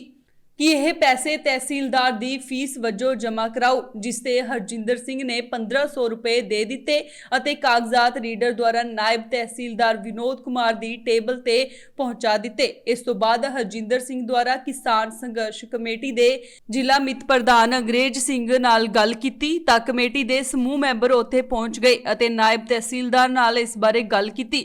ਨਾਇਬ ਤਹਿਸੀਲਦਾਰ ਵਿਨੋਦ ਕੁਮਾਰ ਦੁਆਰਾ ਜਦ ਜਰਮਲ ਸਿੰਘ ਨੂੰ ਸੱਦਿਆ ਗਿਆ ਤਾਂ ਸੰਘਰਸ਼ ਕਮੇਟੀ ਦਾ ਗੁੱਸਾ ਦੇਖਦੇ ਹੋਏ ਉਸਨੇ ਰਿਸ਼ਵਤ ਦੇ ਪੈਸੇ ਕੈਮਰੇ ਸਾਹਮਣੇ ਹੀ ਵਾਪਸ ਕਰ ਦਿੱਤੇ ਅਤੇ ਅੱਗੇ ਤੋਂ ਰਿਸ਼ਵਤ ਨਾ ਲੈਣ ਦੀ ਗੱਲ ਕਹਿ ਕੇ ਮੁਆਫੀ ਵੀ ਮੰਗੀ। ਪਰ ਕਿਸਾਨ ਮਜ਼ਦੂਰ ਸੰਘਰਸ਼ ਕਮੇਟੀ ਦੇ ਮੈਂਬਰਾਂ ਦੁਆਰਾ ਲਗਾਤਾਰ ਨਾਅਰੇਬਾਜ਼ੀ ਕੀਤੀ ਗਈ ਤੇ ਜਰਮਲ ਸਿੰਘ ਖਿਲਾਫ ਕਾਰਵਾਈ ਕਰਨ ਦੀ ਮੰਗ ਕੀਤੀ। ਮੈਂ ਅੰਗਰੇਜ਼ ਸਿੰਘ ਬੂਟੇਵਾਲਾ ਕਿਸਾਨ ਮਜ਼ਦੂਰ ਸੰਘਰਸ਼ ਕਮੇਟੀ ਪੰਜਾਬ ਦਾ ਜ਼ਿਲ੍ਹਾ ਫਿਰੋਜ਼ਪੁਰ ਦਾ ਮੀਤ ਪ੍ਰਧਾਨ। ਅੱਜ ਅਸੀਂ ਪਿੰਡ ਬੂਟੇਵਾਲੇ ਦੇ ਕਿਸਾਨ ਹਰਜਿੰਦਰ ਸਿੰਘ ਦੀ ਰਜਿਸਟਰੀ ਜੋ ਬੈਜ ਦੀ ਰਜਿਸਟਰੀ ਕਰਵਾਉਣ 2 ਕਨਾਲਾਂ ਦੀ ਆਏ ਸੀਗੇ, ਉਸ ਰਜਿਸਟਰੀ ਦੇ ਬਦਲੇ ਆਰੇ ਜਰਮਲ ਸਿੰਘ ਜੋ ਉਸਨੇ 1500 ਰੁਪਏ ਜਿਹੜਾ ਰਿਸ਼ਵਤ ਦਾ ਮੰਗਿਆ ਸੀਗਾ, ਉਹ ਰਿਸ਼ਵਤ ਉਸਨੇ 1500 ਲੈਣ ਤੋਂ ਬਾਅਦ ਜਿਹੜੀ ਰਜਿਸਟਰੀ ਉਹੀ ਤੇ ਤਹਿਸੀਲਦਾਰ ਦੇ ਟੇਬਲ ਤੇ ਪਹੁੰਚਾਈ। ਰਜਿਸਟਰੀ ਹੋਣ ਤੋਂ ਬਾਅਦ ਅਸੀਂ ਜਥੇਬੰਦੀ ਆਪਦੀ ਇਕੱਠੀ ਕੀਤੀ, ਸਾਡੇ ਅਹੁਦੇਦਾਰ ਪਹੁੰਚੇ। ਉਸ ਬਾਬਤ ਅਸੀਂ ਨਾਇਬ ਤਹਿਸੀਲਦਾਰ ਵਿਨੋਦ ਕੁਮਾਰ ਦੇ ਨਾਲ ਗੱਲਬਾਤ ਕੀਤੀ। ਵਿਨੋਦ ਕੁਮਾਰ ਨੇ ਕਿਹਾ ਮੈਨੂੰ ਇਸ ਗੱਲ ਦਾ ਪਤਾ ਨਹੀਂ, ਪਰ ਜਰਮਲ ਸਿੰਘ ਜਿਹੜਾ ਵਿਨੋਦ ਕੁਮਾਰ ਦੇ ਨਾਂ ਤੇ 1500 ਰੁਪਏ ਸਾਡੇ ਤੋਂ ਰਿਸ਼ਵਤ ਲੈ ਰਿਹਾ ਸਾਡੇ ਆਗੂਆਂ ਤੋਂ। ਉਸ ਦੇ ਬਾਅਦ ਦੇ ਵਿੱਚ ਇੱਥੇ ਅਸੀਂ ਨਾਅਰੇਬਾਜ਼ੀ ਕੀਤੀ। ਉਸ ਤੋਂ ਬਾਅਦ ਜਰਮਲ ਸਿੰਘ ਨੂੰ ਬੁਲਾਇਆ ਗਿਆ। ਜਰਮਲ ਸਿੰਘ ਨੇ ਕਿਸਾਨ ਆਗੂਆਂ ਤੋਂ ਮਾਫੀ ਮੰਗੀ ਤੇ 1500 ਰੁਪਇਆ ਉਸਨੇ ਮੌਕੇ ਤੇ ਕੱਢ ਕੇ ਜਿਹੜਾ ਤਹਿਸੀਲਦਾਰ ਦੀ ਹਾਜ਼ਰੀ ਦੇ ਵਿੱਚ ਨਾਇਬ ਤਹਿਸੀਲਦਾਰ ਦੀ ਹਾਜ਼ਰੀ ਦੇ ਵਿੱਚ ਜਿਹੜਾ ਕਿਸਾਨ ਆਗੂਆਂ ਨੂੰ ਜਿਹੜਾ ਉਹ ਹੱਥੀਂ ਦਿੱਤਾ, ਜਿਹਦੇ ਮਾਫੀ ਮੰਗੀ ਮੈਂ ਅੱਗੇ ਤੋਂ ਜਿਹੜਾ ਰਿਸ਼ਵਤ ਨਹੀਂ ਲਊਂਗਾ। ਸਾਡੀ ਕਿਸਾਨ ਮਜ਼ਦੂਰ ਸੰਘਰਸ਼ ਕਮੇਟੀ ਵੱਲੋਂ ਇਹ ਮੰਗ ਆ ਵੀ ਜੋ ਆਰੇ ਜਰਮਲ ਸਿੰਘ ਆ ਇਹਨੂੰ ਤੁਰੰਤ ਜਿਹੜਾ ਸਸਪੈਂਡ। ਜਦਕਿ ਇਸ ਮਾਮਲੇ ਵਿੱਚ ਨਾਇਬ ਤਹਿਸੀਲਦਾਰ ਵਿਨੋਦ ਕੁਮਾਰ ਦਾ ਕਹਿਣਾ ਹੈ ਕਿ ਉਸ ਨੂੰ ਇਸ ਬਾਰੇ ਕੁਝ ਵੀ ਨਹੀਂ ਪਤਾ ਤੇ ਨਾ ਹੀ ਇੱਥੇ ਇਸ ਤਰ੍ਹਾਂ ਦੀ ਕੋਈ ਫੀਸ ਦੇ ਨਾਂ ਤੇ ਰਿਸ਼ਵਤ ਲਈ ਜਾਂਦੀ ਹੈ। ਉਹਨਾਂ ਕਿਹਾ ਕਿ ਇਸ ਬਾਰੇ ਐਸਡੀਐਮ ਨੂੰ ਰਿਪੋਰਟ ਬਣਾ ਕੇ ਭੇਜ ਦਿੱਤੀ ਜਾਵੇਗੀ। ਜੋ ਕਾਰਵਾਈ ਹੈ ਉਹ ਉਹਨਾਂ ਦੁਆਰਾ ਹੀ ਕੀਤੀ ਜਾਣੀ ਹੈ, ਪਰ ਉਹਨਾਂ ਰਿਸ਼ਵਤ ਦੇ ਪੈਸੇ ਵਾਪਸ ਕੀਤੇ ਜਾਣ ਦੀ ਗੱਲ ਨੂੰ ਕਬੂਲ ਕੀਤਾ। ਸਰ, ਜੋ ਅੱਜ ਤਹਿਸੀਲਦਾਰ ਆਫਿਸ ਦੇ ਵਿੱਚ ਘਟਨਾ ਵਾਪਰੀ ਹੈ ਉਹਦੇ ਬਾਰੇ ਜਾਣਕਾਰੀ ਦਿਓ ਥੋੜ੍ਹੀ। ਜਿਹੜੀ ਤਹਿਸੀਲ ਦੇ ਵਿੱਚ ਘਟਨਾ ਵਾਪਰੀ ਹੈ ਇਸ ਬਾਰੇ ਮੈਨੂੰ ਪਤਾ ਨਹੀਂ। ਮੈਂ ਗ੍ਰੀਵੈਂਸ ਕਮੇਟੀ ਦੀ ਮੀਟਿੰਗ 'ਤੇ ਗਿਆ ਹੋਇਆ ਸੀ ਅਤੇ ਉੱਥੋਂ ਆ ਕੇ ਰਜਿਸਟ੍ਰੇਸ਼ਨ ਦਾ ਕੰਮ ਚੱਲਣ ਲੱਗ ਗਿਆ। ਮੈਂ ਰਜਿਸਟਰੀਆਂ ਕਰ ਰਿਹਾ ਸੀ ਅਤੇ ਅਚਾਨਕ ਹੀ ਕਿਸਾਨ ਯੂਨੀਅਨ ਵੱਲੋਂ ਆ ਕੇ ਧਰਨਾ ਲਾਉਣ ਸੰਬੰਧੀ ਕਿਹਾ ਗਿਆ ਤੇ ਬੋਲਿਆ ਗਿਆ। ਉਹਨਾਂ ਨੇ ਕਿਹਾ ਕਿ ਰਿਸ਼ਵਤ ਲਈ ਜਾਂਦੀ ਹੈਗੀ ਹੈ, ਜਦੋਂ ਕਿ ਇਸ ਦਫ਼ਤਰ ਵਿੱਚ ਜਾਂ ਕਿਸੇ ਵੱਲੋਂ ਕੋਈ ਰਿਸ਼ਵਤ ਨਹੀਂ ਲਈ ਜਾਂਦੀ ਗੀ। ਅਤੇ ਸਾਨੂੰ ਨਾ ਹੀ ਮੈਨੂੰ ਇਸ ਬਾਰੇ ਕੋਈ ਪਤਾ ਸੀ, ਨਾ ਹੀ ਨੌਲੇਜ ਹੈਗੀ ਸੀਗੀ। ਜਿਹੜੇ ਉਹ ਜਰਮਲ ਸਿੰਘ ਬਾਰੇ ਕਹਿ ਰਹੇ ਸੀਗੇ ਤੇ ਇਸ ਸੰਬੰਧੀ ਮੈਂ ਐਸਡੀਐਮ ਸਾਹਿਬ ਨੂੰ ਰਿਪੋਰਟ ਬਣਾ ਕੇ ਭੇਜ ਦੂੰਗਾ ਤੇ ਉਹਨਾਂ ਨੂੰ ਜਿਹੜੀ ਅਗਲੀ ਕਾਰਵਾਈ ਆ ਉਹਨਾਂ ਵੱਲੋਂ ਕੀਤੀ ਜਾਣੀ। ਸਰ, ਜਰਮਲ ਸਿੰਘ ਤੋਂ ਪੈਸੇ ਵਸੂਲ ਕੀਤੇ ਗਏ? ਹਾਂਜੀ, ਉਸ ਵੱਲੋਂ ਪੈਸੇ ਵਸੂਲ ਕੀਤੇ। ਇਸ ਬਾਰੇ ਐਸਡੀਐਮ ਰਣਜੀਤ ਸਿੰਘ ਭੁੱਲਰ ਦਾ ਕਹਿਣਾ ਹੈ ਕਿ ਉਹ ਜ਼ਿਲ੍ਹਾ ਸ਼ਿਕਾਇਤ ਨਿਵਾਰਣ ਕਮੇਟੀ ਦੀ ਮੀਟਿੰਗ ਤੇ ਫਿਰੋਜ਼ਪੁਰ ਗਏ ਸਨ। ਅੱਗੇ ਇਹ ਮਾਮਲਾ ਹੁਣ ਉਹਨਾਂ ਦੇ ਧਿਆਨ ਵਿੱਚ ਆਇਆ ਹੈ। ਜੋ ਨਾਇਬ ਤਹਿਸੀਲਦਾਰ ਰਿਪੋਰਟ ਬਣਾ ਕੇ ਭੇਜਣਗੇ ਉਸ ਉੱਪਰ ਜੋ ਬਣਦੀ ਕਾਰਵਾਈ ਹੈ ਉਹ ਜਰਮਲ ਸਿੰਘ ਖਿਲਾਫ ਕੀਤੀ ਜਾਵੇਗੀ। ਦੇਖੋ ਜੀ, ਅੱਜ ਜ਼ਿਲ੍ਹਾ ਸ਼ਿਕਾਇਤ ਨਿਵਾਰਣ ਕਮੇਟੀ ਦੀ ਮੀਟਿੰਗ ਸੀ। ਅਸੀਂ ਸਾਰੇ ਉੱਥੇ ਸੀ, ਨਾਇਬ ਸਾਹਿਬ ਵੀ ਉੱਥੇ ਸੀ, ਤਹਿਸੀਲਦਾਰ ਸਾਹਿਬ ਵੀ, ਨਾਇਬ ਤਹਿਸੀਲਦਾਰ ਮਖੂ ਵੀ ਉੱਥੇ ਸਨ, ਮੈਂ ਵੀ ਉੱਥੇ ਸੀ। ਸਾਡੀ ਮਗਰੋਂ ਚੀਫ ਸੈਕਟਰੀ ਸਾਹਿਬ ਨਾਲ ਇੱਕ ਵੀਡੀਓ ਕਾਨਫਰੰਸ ਸੀ। ਅਸੀਂ ਇਸ ਕਰਕੇ ਉੱਥੇ ਲੇਟ ਹੋ ਗਏ, ਬਟ ਇਹ ਇੱਥੇ ਪਹੁੰਚ ਚੁੱਕੇ ਸੀ।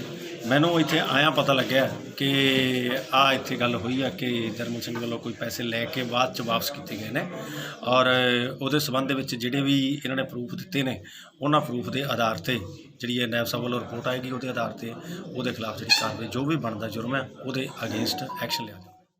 ਬੇਸ਼ੱਕ ਰੀਡਰ ਜਰਮਲ ਸਿੰਘ ਨੇ ਕੈਮਰੇ ਸਾਹਮਣੇ ਰਿਸ਼ਵਤ ਲੈਣ ਦੀ ਗੱਲ ਕਬੂਲੀ ਹੈ ਅਤੇ ਰਿਸ਼ਵਤ ਦੇ ਪੈਸੇ ਵਾਪਸ ਕੀਤੇ ਨੇ ਤੇ ਅੱਗੇ ਤੋਂ ਅਜਿਹਾ ਨਾ ਕਰਨ ਦਾ ਵਾਅਦਾ ਕਰਦੇ ਹੋਏ ਮੁਆਫੀ ਵੀ ਮੰਗੀ ਹੈ। ਪਰ ਨਾਇਬ ਤਹਿਸੀਲਦਾਰ ਵਿਨੋਦ ਕੁਮਾਰ ਅਤੇ ਐਸਡੀਐਮ ਰਣਜੀਤ ਸਿੰਘ ਭੁੱਲਰ ਕਿਸ ਰਿਪੋਰਟ ਅਤੇ ਇਨਕੁਆਇਰੀ ਦੀ ਗੱਲ ਕਰ ਰਹੇ ਨੇ, ਜਦਕਿ ਮਾਮਲਾ ਇੱਕਦਮ ਸਾਫ਼ ਹੈ। ਇਹ ਸਭ ਚੀਜ਼ਾਂ ਪ੍ਰਸ਼ਾਸਨਿਕ ਢਾਂਚੇ ਦੀ ਆਪਸੀ ਮਿਲੀਭੁਗਤ ਵੱਲੋਂ ਇਸ਼ਾਰਾ ਕਰਦੀਆਂ ਨੇ। ਲੋੜ ਹੈ ਇਸ ਦੀ ਉੱਚ ਪੱਧਰੀ ਜਾਂਚ ਦੀ ਤਾਂ ਜੋ ਕਿ ਤਹਿਸੀਲਾਂ ਵਿੱਚ ਚੱਲ ਰਹੇ ਰਿਸ਼ਵਤਖੋਰੀ ਦੇ ਇਸ ਗੋਰਖ ਧੰਦੇ ਨੂੰ ਠੱਲ ਪੈ ਸਕੇ। ਫਿਰੋਜ਼ਪੁਰ ਤੋਂ ਪਰਮਜੀਤ ਪੰਮਾ, ਇੰਡੋਸ ਟੀਵੀ, ਆਸਟ੍ਰੇਲੀਆ। ਤਿਉਹਾਰ ਦੇ ਸੀਜ਼ਨ ਮੌਕੇ ਮਿਲਾਵਟਖੋਰੀ ਨੂੰ ਜੜ ਤੋਂ ਖਤਮ ਕਰਨ ਲਈ ਪੰਜਾਬ ਸਰਕਾਰ ਵੱਲੋਂ ਸ਼ੁਰੂ ਕੀਤੀ ਮਿਸ਼ਨ ਤੰਦਰੁਸਤ ਪੰਜਾਬ ਮੁਹਿੰਮ ਤਹਿਤ ਸਿਹਤ ਵਿਭਾਗ ਦੇ ਫੂਡ ਸੇਫਟੀ ਦੇ ਸਹਾਇਕ ਕਮਿਸ਼ਨਰ ਡਾਕਟਰ ਰਜਿੰਦਰਪਾਲ ਸਿੰਘ ਦੀ ਅਗਵਾਈ ਹੇਠ ਟੀਮ ਵੱਲੋਂ ਅੱਡਾ ਅਲਗੋ ਕੋਠੀ ਅਤੇ ਭਿੱਖੀ ਵਿੰਡ ਦੀਆਂ ਵੱਖ-ਵੱਖ ਦੁਕਾਨਾਂ ਜਿਵੇਂ ਮਿਠਾਈ ਬੇਕਰੀ ਆਦਿ ਦੁਕਾਨਾਂ ਤੋਂ ਵੱਖ-ਵੱਖ ਵਸਤਾਂ ਦੇ ਸੈਂਪਲ ਭਰੇ ਗਏ। ਇਸ ਮੌਕੇ ਤੇ ਪੱਤਰਕਾਰਾਂ ਨੂੰ ਜਾਣਕਾਰੀ ਦਿੰਦਿਆਂ ਸਹਾਇਕ ਕਮਿਸ਼ਨਰ ਡਾਕਟਰ ਰਜਿੰਦਰਪਾਲ ਸਿੰਘ ਨੇ ਕਿਹਾ ਕਿ ਦੀਵਾਲੀ ਦਾ ਤਿਉਹਾਰ ਹੋਣ ਕਰਕੇ ਕਈ ਦੁਕਾਨਦਾਰ ਲਾਲਚ 'ਚ ਆ ਕੇ ਨਕਲੀ ਮਿਠਾਈਆਂ ਅਤੇ ਹੋਰ ਖਾਣ ਵਾਲੇ ਪਦਾਰਥ ਤਿਆਰ ਕਰਕੇ ਵੇਚਦੇ ਨੇ, ਜਿਸ ਨਾਲ ਲੋਕਾਂ ਦੀ ਸਿਹਤ ਤੇ ਮਾੜਾ ਪ੍ਰਭਾਵ ਪੈਂਦਾ ਹੈ। ਇਸ ਲਈ ਤਿਉਹਾਰ ਦਾ ਸੀਜ਼ਨ ਸ਼ੁਰੂ ਹੁੰਦਿਆਂ ਹੀ ਸਿਹਤ ਵਿਭਾਗ ਵੱਲੋਂ ਪੂਰੀ ਤਰ੍ਹਾਂ ਚੌਕਸੀ ਵਰਤੀ ਜਾ ਰਹੀ ਹੈ ਅਤੇ ਵੱਖ-ਵੱਖ ਮਿਠਾਈਆਂ ਦੀਆਂ ਦੁਕਾਨਾਂ ਡਾਇਰੀਆਂ ਤੇ ਜਾ ਕੇ ਵਿਭਾਗ ਦੀਆਂ ਟੀਮਾਂ ਸੈਂਪਲ ਭਰ ਰਹੀਆਂ ਨੇ।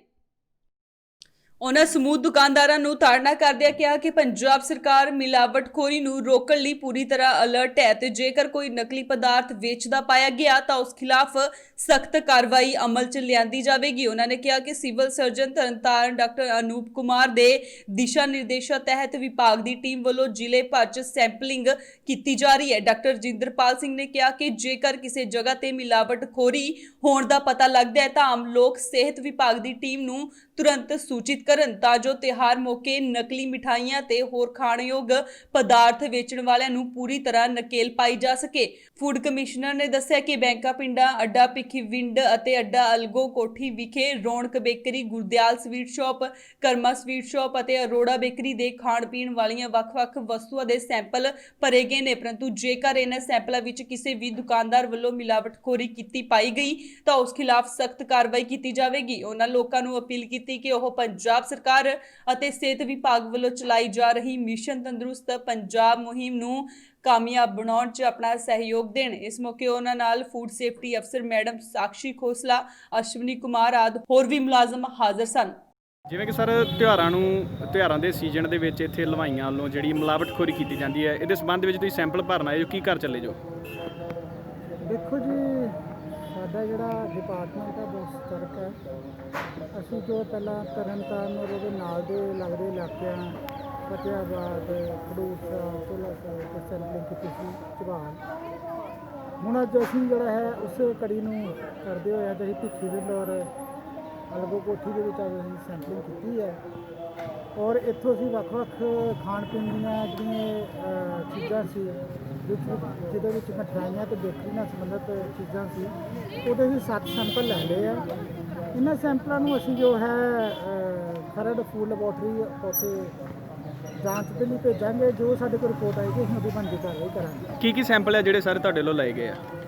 ਅਸੀਂ ਜੋ ਹੈ ਖੋਇਆ, ਬਰਫੀ, ਢੋਲਾ ਬਰਫੀ, ਬਿਸਕਿਟਸ, ਗੁਲਾਬ ਜਾਮੁਨ, ਰਸਗੁੱਲੇ, ਇੱਦਾਂ ਕਰਕੇ ਅਸੀਂ 7 ਸੈਂਪਲ ਲਏ ਆ ਔਰ ਇਹਨਾਂ ਸੈਂਪਲਾਂ ਨੂੰ ਅਸੀਂ ਜਾਂਚ ਲਈ ਖਰੜ ਭੇਜ ਦੇਵਾਂਗੇ। ਜੋ ਵੀ ਅੱਗੇ ਬਣਦੀ ਵਿਭਾਗੀ ਕਾਰਵਾਈ ਹੈ ਰਿਪੋਰਟ ਆਉਣ ਤੋਂ ਬਾਅਦ ਕਰਾਂਗੇ। ਜੇਕਰ ਸਰ ਮਿਲਾਵਟੀ ਇਹਦੇ ਵਿੱਚ ਮਤਲਬ ਕਿ ਮਿਲਾਵਟਖੋਰੀ ਪਾਈ ਜਾਂਦੀ, ਤੁਹਾਡੇ ਵੱਲੋਂ ਕੀ ਕਾਰਵਾਈ ਹੈ ਜਿਹੜੀ ਅਗਲੀ ਕੀਤੀ ਜਾਵੇਗੀ? ਦੇਖੋ, ਜਦੋਂ ਸਾਡੇ ਕੋਲ ਰਿਪੋਰਟ ਆਉਂਦੀ ਹੈ ਫੂਡ ਐਨਾਲਿਸਟ ਦੀ, ਉਹਦੇ ਅਕੋਰਡਿੰਗ ਕਿਉਂਕਿ ਫੂਡ ਐਨਾਲਿਸਟ ਦੀ ਰਿਪੋਰਟ 'ਤੇ ਹੀ ਸਾਰਾ ਡਿਪੈਂਡ ਹੁੰਦਾ ਹੈ ਕਿ ਵੀ ਉਸ ਸੈਂਪਲ ਦੇ ਵਿੱਚ ਕੀ ਮਿਲਾਵਟ ਹੈ। ਜਿਸ ਦੇ ਵਿੱਚ ਸਾਡੇ ਕੋਲੋਂ ਮਿਸਸਟੈਂਡਰਡ, ਸਬ ਸਟੈਂਡਰਡ, ਮਿਸਲੀਡਿੰਗ, ਅਨਸੇਫ ਐਵੇਂ ਕਰਕੇ ਆਪਣੇ ਕੋਲੋਂ ਆਉਂਦਾ ਹੈ ਨਾ, ਅਤੇ ਫਿਰ ਉਹਦੇ ਵਿੱਚੋਂ ਜਿਹੜੀ ਵੀ ਧਾਰਾ ਬਣਦੀ ਆ ਆਪਾਂ ਉਹਦੇ ਅਧੀਨ ਫਿਰ ਜਿਹੜਾ ਹੈਗਾ, ਜੇ ਉਹਦਾ ਸਬ ਸਟੈਂਡਰਡ ਆ ਜਾਂਦਾ ਤਾਂ ਆਪਾਂ ADC ਸਾਹਿਬ ਕੋਲ ਕੋਰਟ ਕੇਸ ਲਗਾਉਂਦੇ ਹਾਂ, ਅਤੇ ਜੇ ਸਾਡੇ ਕੋਲੋਂ ਉਹਦੇ ਵਿੱਚ ਕੋਈ ਇਹੋ ਜਿਹੀ ਚੀਜ਼ ਆਉਂਦੀ ਹੈ ਜਿਹੜੀ ਖਾਣ ਦੇ ਲਈ ਹਾਨੀਕਾਰਕ ਹੈ, ਫਿਰ ਅਸੀਂ ਮਾਨਜੋ ਸੀਜ਼ਨ ਸਾਹਿਬ ਦੇ ਵਿੱਚ ਕੋਰਟ ਕੇਸ ਲਗਾਉਂਦੇ। ਕੀ ਹਦਾਇਤਾਂ ਸਰ ਜਿਹੜੀਆਂ ਦੁਕਾਨਦਾਰਾਂ ਨੂੰ ਜਾਰੀ ਕਰਕੇ ਚੱਲੇ? ਮੇਰੀ ਜਿਹੜੀ ਹਦਾਇਤ ਇਹੀ ਹੈ ਕਿ ਸਾਰੇ ਜਿੰਨੇ ਵੀ ਲੋਕ ਮਠਿਆਈਆਂ ਬਣਾਉਂਦੇ ਆ ਜਾਂ ਬੇਕਰੀ ਦਾ ਸਮਾਨ ਬਣਾਉਂਦੇ ਆ ਜਾਂ ਕੋਈ ਵੀ ਫੂਡ ਵਿਕਰੇਤਾ ਹੈ, ਉਹਦੀ ਇਹੀ ਹੈ ਕਿ ਵੀ ਤੁਸੀਂ ਸਾਫ਼ ਸੁਥਰਾ ਸਮਾਨ ਤਿਆਰ ਕਰੋ, ਲੋਕਾਂ ਦੀ ਸਿਹਤ ਨਾਲ ਖਿਲਵਾੜ ਨਾ ਕਰੋ ਔਰ ਕੋਵਿਡ ਨੂੰ ਮੱਦੇਨਜ਼ਰ ਰੱਖਦੇ ਜੋ ਵੀ ਗਵਰਨਮੈਂਟ ਦੇ ਗਾਈਡਲਾਈਨਸ ਆ ਉਹਨਾਂ ਨੂੰ ਪਾਲੋ। ਹੁਸ਼ਿਆਰਪੁਰ ਪੁਲਿਸ ਨੇ ਵੱਖ-ਵੱਖ ਸ਼ਹਿਰਾਂ 'ਚ ਅਪਰਾਧਿਕ ਘਟਨਾਵਾਂ ਨੂੰ ਅੰਜਾਮ ਦੇਣ ਵਾਲੇ 6 ਗੈਂਗਸਟਰ ਨੂੰ ਕਾਬੂ ਕਰਕੇ ਉਹਨਾਂ ਕੋਲੋਂ 8 ਪਿਸਤੌਲ ਸਮੇਤ ਕਾਰ ਅਤੇ ਮੋਟਰਸਾਈਕਲ ਵੀ ਬਰਾਮਦ ਕੀਤਾ ਹੈ। ਪੁਲਿਸ ਲਾਈਨ ਹੁਸ਼ਿਆਰਪੁਰ ਵਿਖੇ ਪ੍ਰੈਸ ਕਾਨਫਰੰਸ ਨੂੰ ਸੰਬੋਧਨ ਕਰਦੇ ਜ਼ਿਲ੍ਹਾ ਪੁਲਿਸ ਮੁਖੀ ਨਵਜੋਤ ਸਿੰਘ ਮਾਲ ਨੇ ਦੱਸਿਆ ਕਿ ਕਾਬੂ ਕੀਤੇ ਗਏ ਕਥਿਤ ਦੋਸ਼ੀਆਂ ਵਿਰੁੱਧ ਪਹਿਲਾਂ ਵੀ ਵੱਖ-ਵੱਖ ਥਾਣਿਆਂ 'ਚ ਸੰਗੀਨ ਮਾਮਲੇ ਦਰਜ ਨੇ। ਉਹਨਾਂ ਦੱਸਿਆ ਕਿ ਕਾਬੂ ਕੀਤਾ ਦੋਸ਼ੀ ਪ੍ਰਣਵ ਸਹਿਗਲ, ਜਿਸ ਦੀ ਉਮਰ 20 ਸਾਲ ਹੈ, ਪਹਿਲਾਂ ਹੀ ਦਸੂਹਾ 'ਚ ਕਾਰ ਬਾਜ਼ਾਰ ਦੇ ਮਾਲਕ ਦੇ ਕਤਲ ਕੇਸ 'ਚ ਲੋੜੀਂਦਾ ਸੀ ਤੇ ਜ਼ਿਲ੍ਹਾ ਸ਼ਹੀਦ ਭਗਤ ਸਿੰਘ ਨਗਰ ਨਾਲ ਸੰਬੰਧਿਤ 3 ਹੋਰ ਇਰਾਦਾ ਕਤਲ ਦੇ ਮਾਮਲੇ 'ਚ ਲੋੜੀਂਦਾ ਸੀ। ਉਹਨਾਂ ਦੱਸਿਆ ਕਿ ਕਾਬੂ ਕੀਤੇ ਗਏ ਇਹਨਾਂ ਗੈਂਗਸਟਰਾਂ ਨਾਲ ਹੋਰ ਵੀ ਵੱਡੀਆਂ ਵਾਰਦਾਤਾਂ ਨੂੰ ਟ੍ਰੇਸ ਕਰਨ 'ਚ ਪੁਲਿਸ ਨੂੰ ਸਫਲਤਾ ਹਾਸਿਲ ਹੋਵੇਗੀ। ਕਾਬੂ ਕੀਤੇ ਗਏ ਕਥਿਤ ਦੋਸ਼ੀਆਂ ਦੀ ਪਹਿਚਾਣ ਪ੍ਰਣਵ ਸਹਿਗਲ ਵਾਸੀ ਜ਼ਿਲ੍ਹਾ ਸ਼ਹੀਦ ਭਗਤ ਸਿੰਘ ਨਗਰ, ਰਜਤ ਵਾਸੀ ਹੁਸ਼ਿਆਰਪੁਰ, ਜਸਮੀਤ ਸਿੰਘ ਵਾਸੀ ਹੁਸ਼ਿਆਰਪੁਰ, ਸੁਨੀਲ ਕੁਮਾਰ ਵਾਸੀ ਹੁਸ਼ਿਆਰਪੁਰ, ਪਰਮਜੀਤ ਲਾਲ ਵਾਸੀ ਹੁਸ਼ਿਆਰਪੁਰ ਅਤੇ ਵਰਿੰਦਰਜੀਤ ਸਿੰਘ ਵਾਸੀ ਹੁਸ਼ਿਆਰਪੁਰ ਵਜੋਂ ਹੋਈ ਹੈ।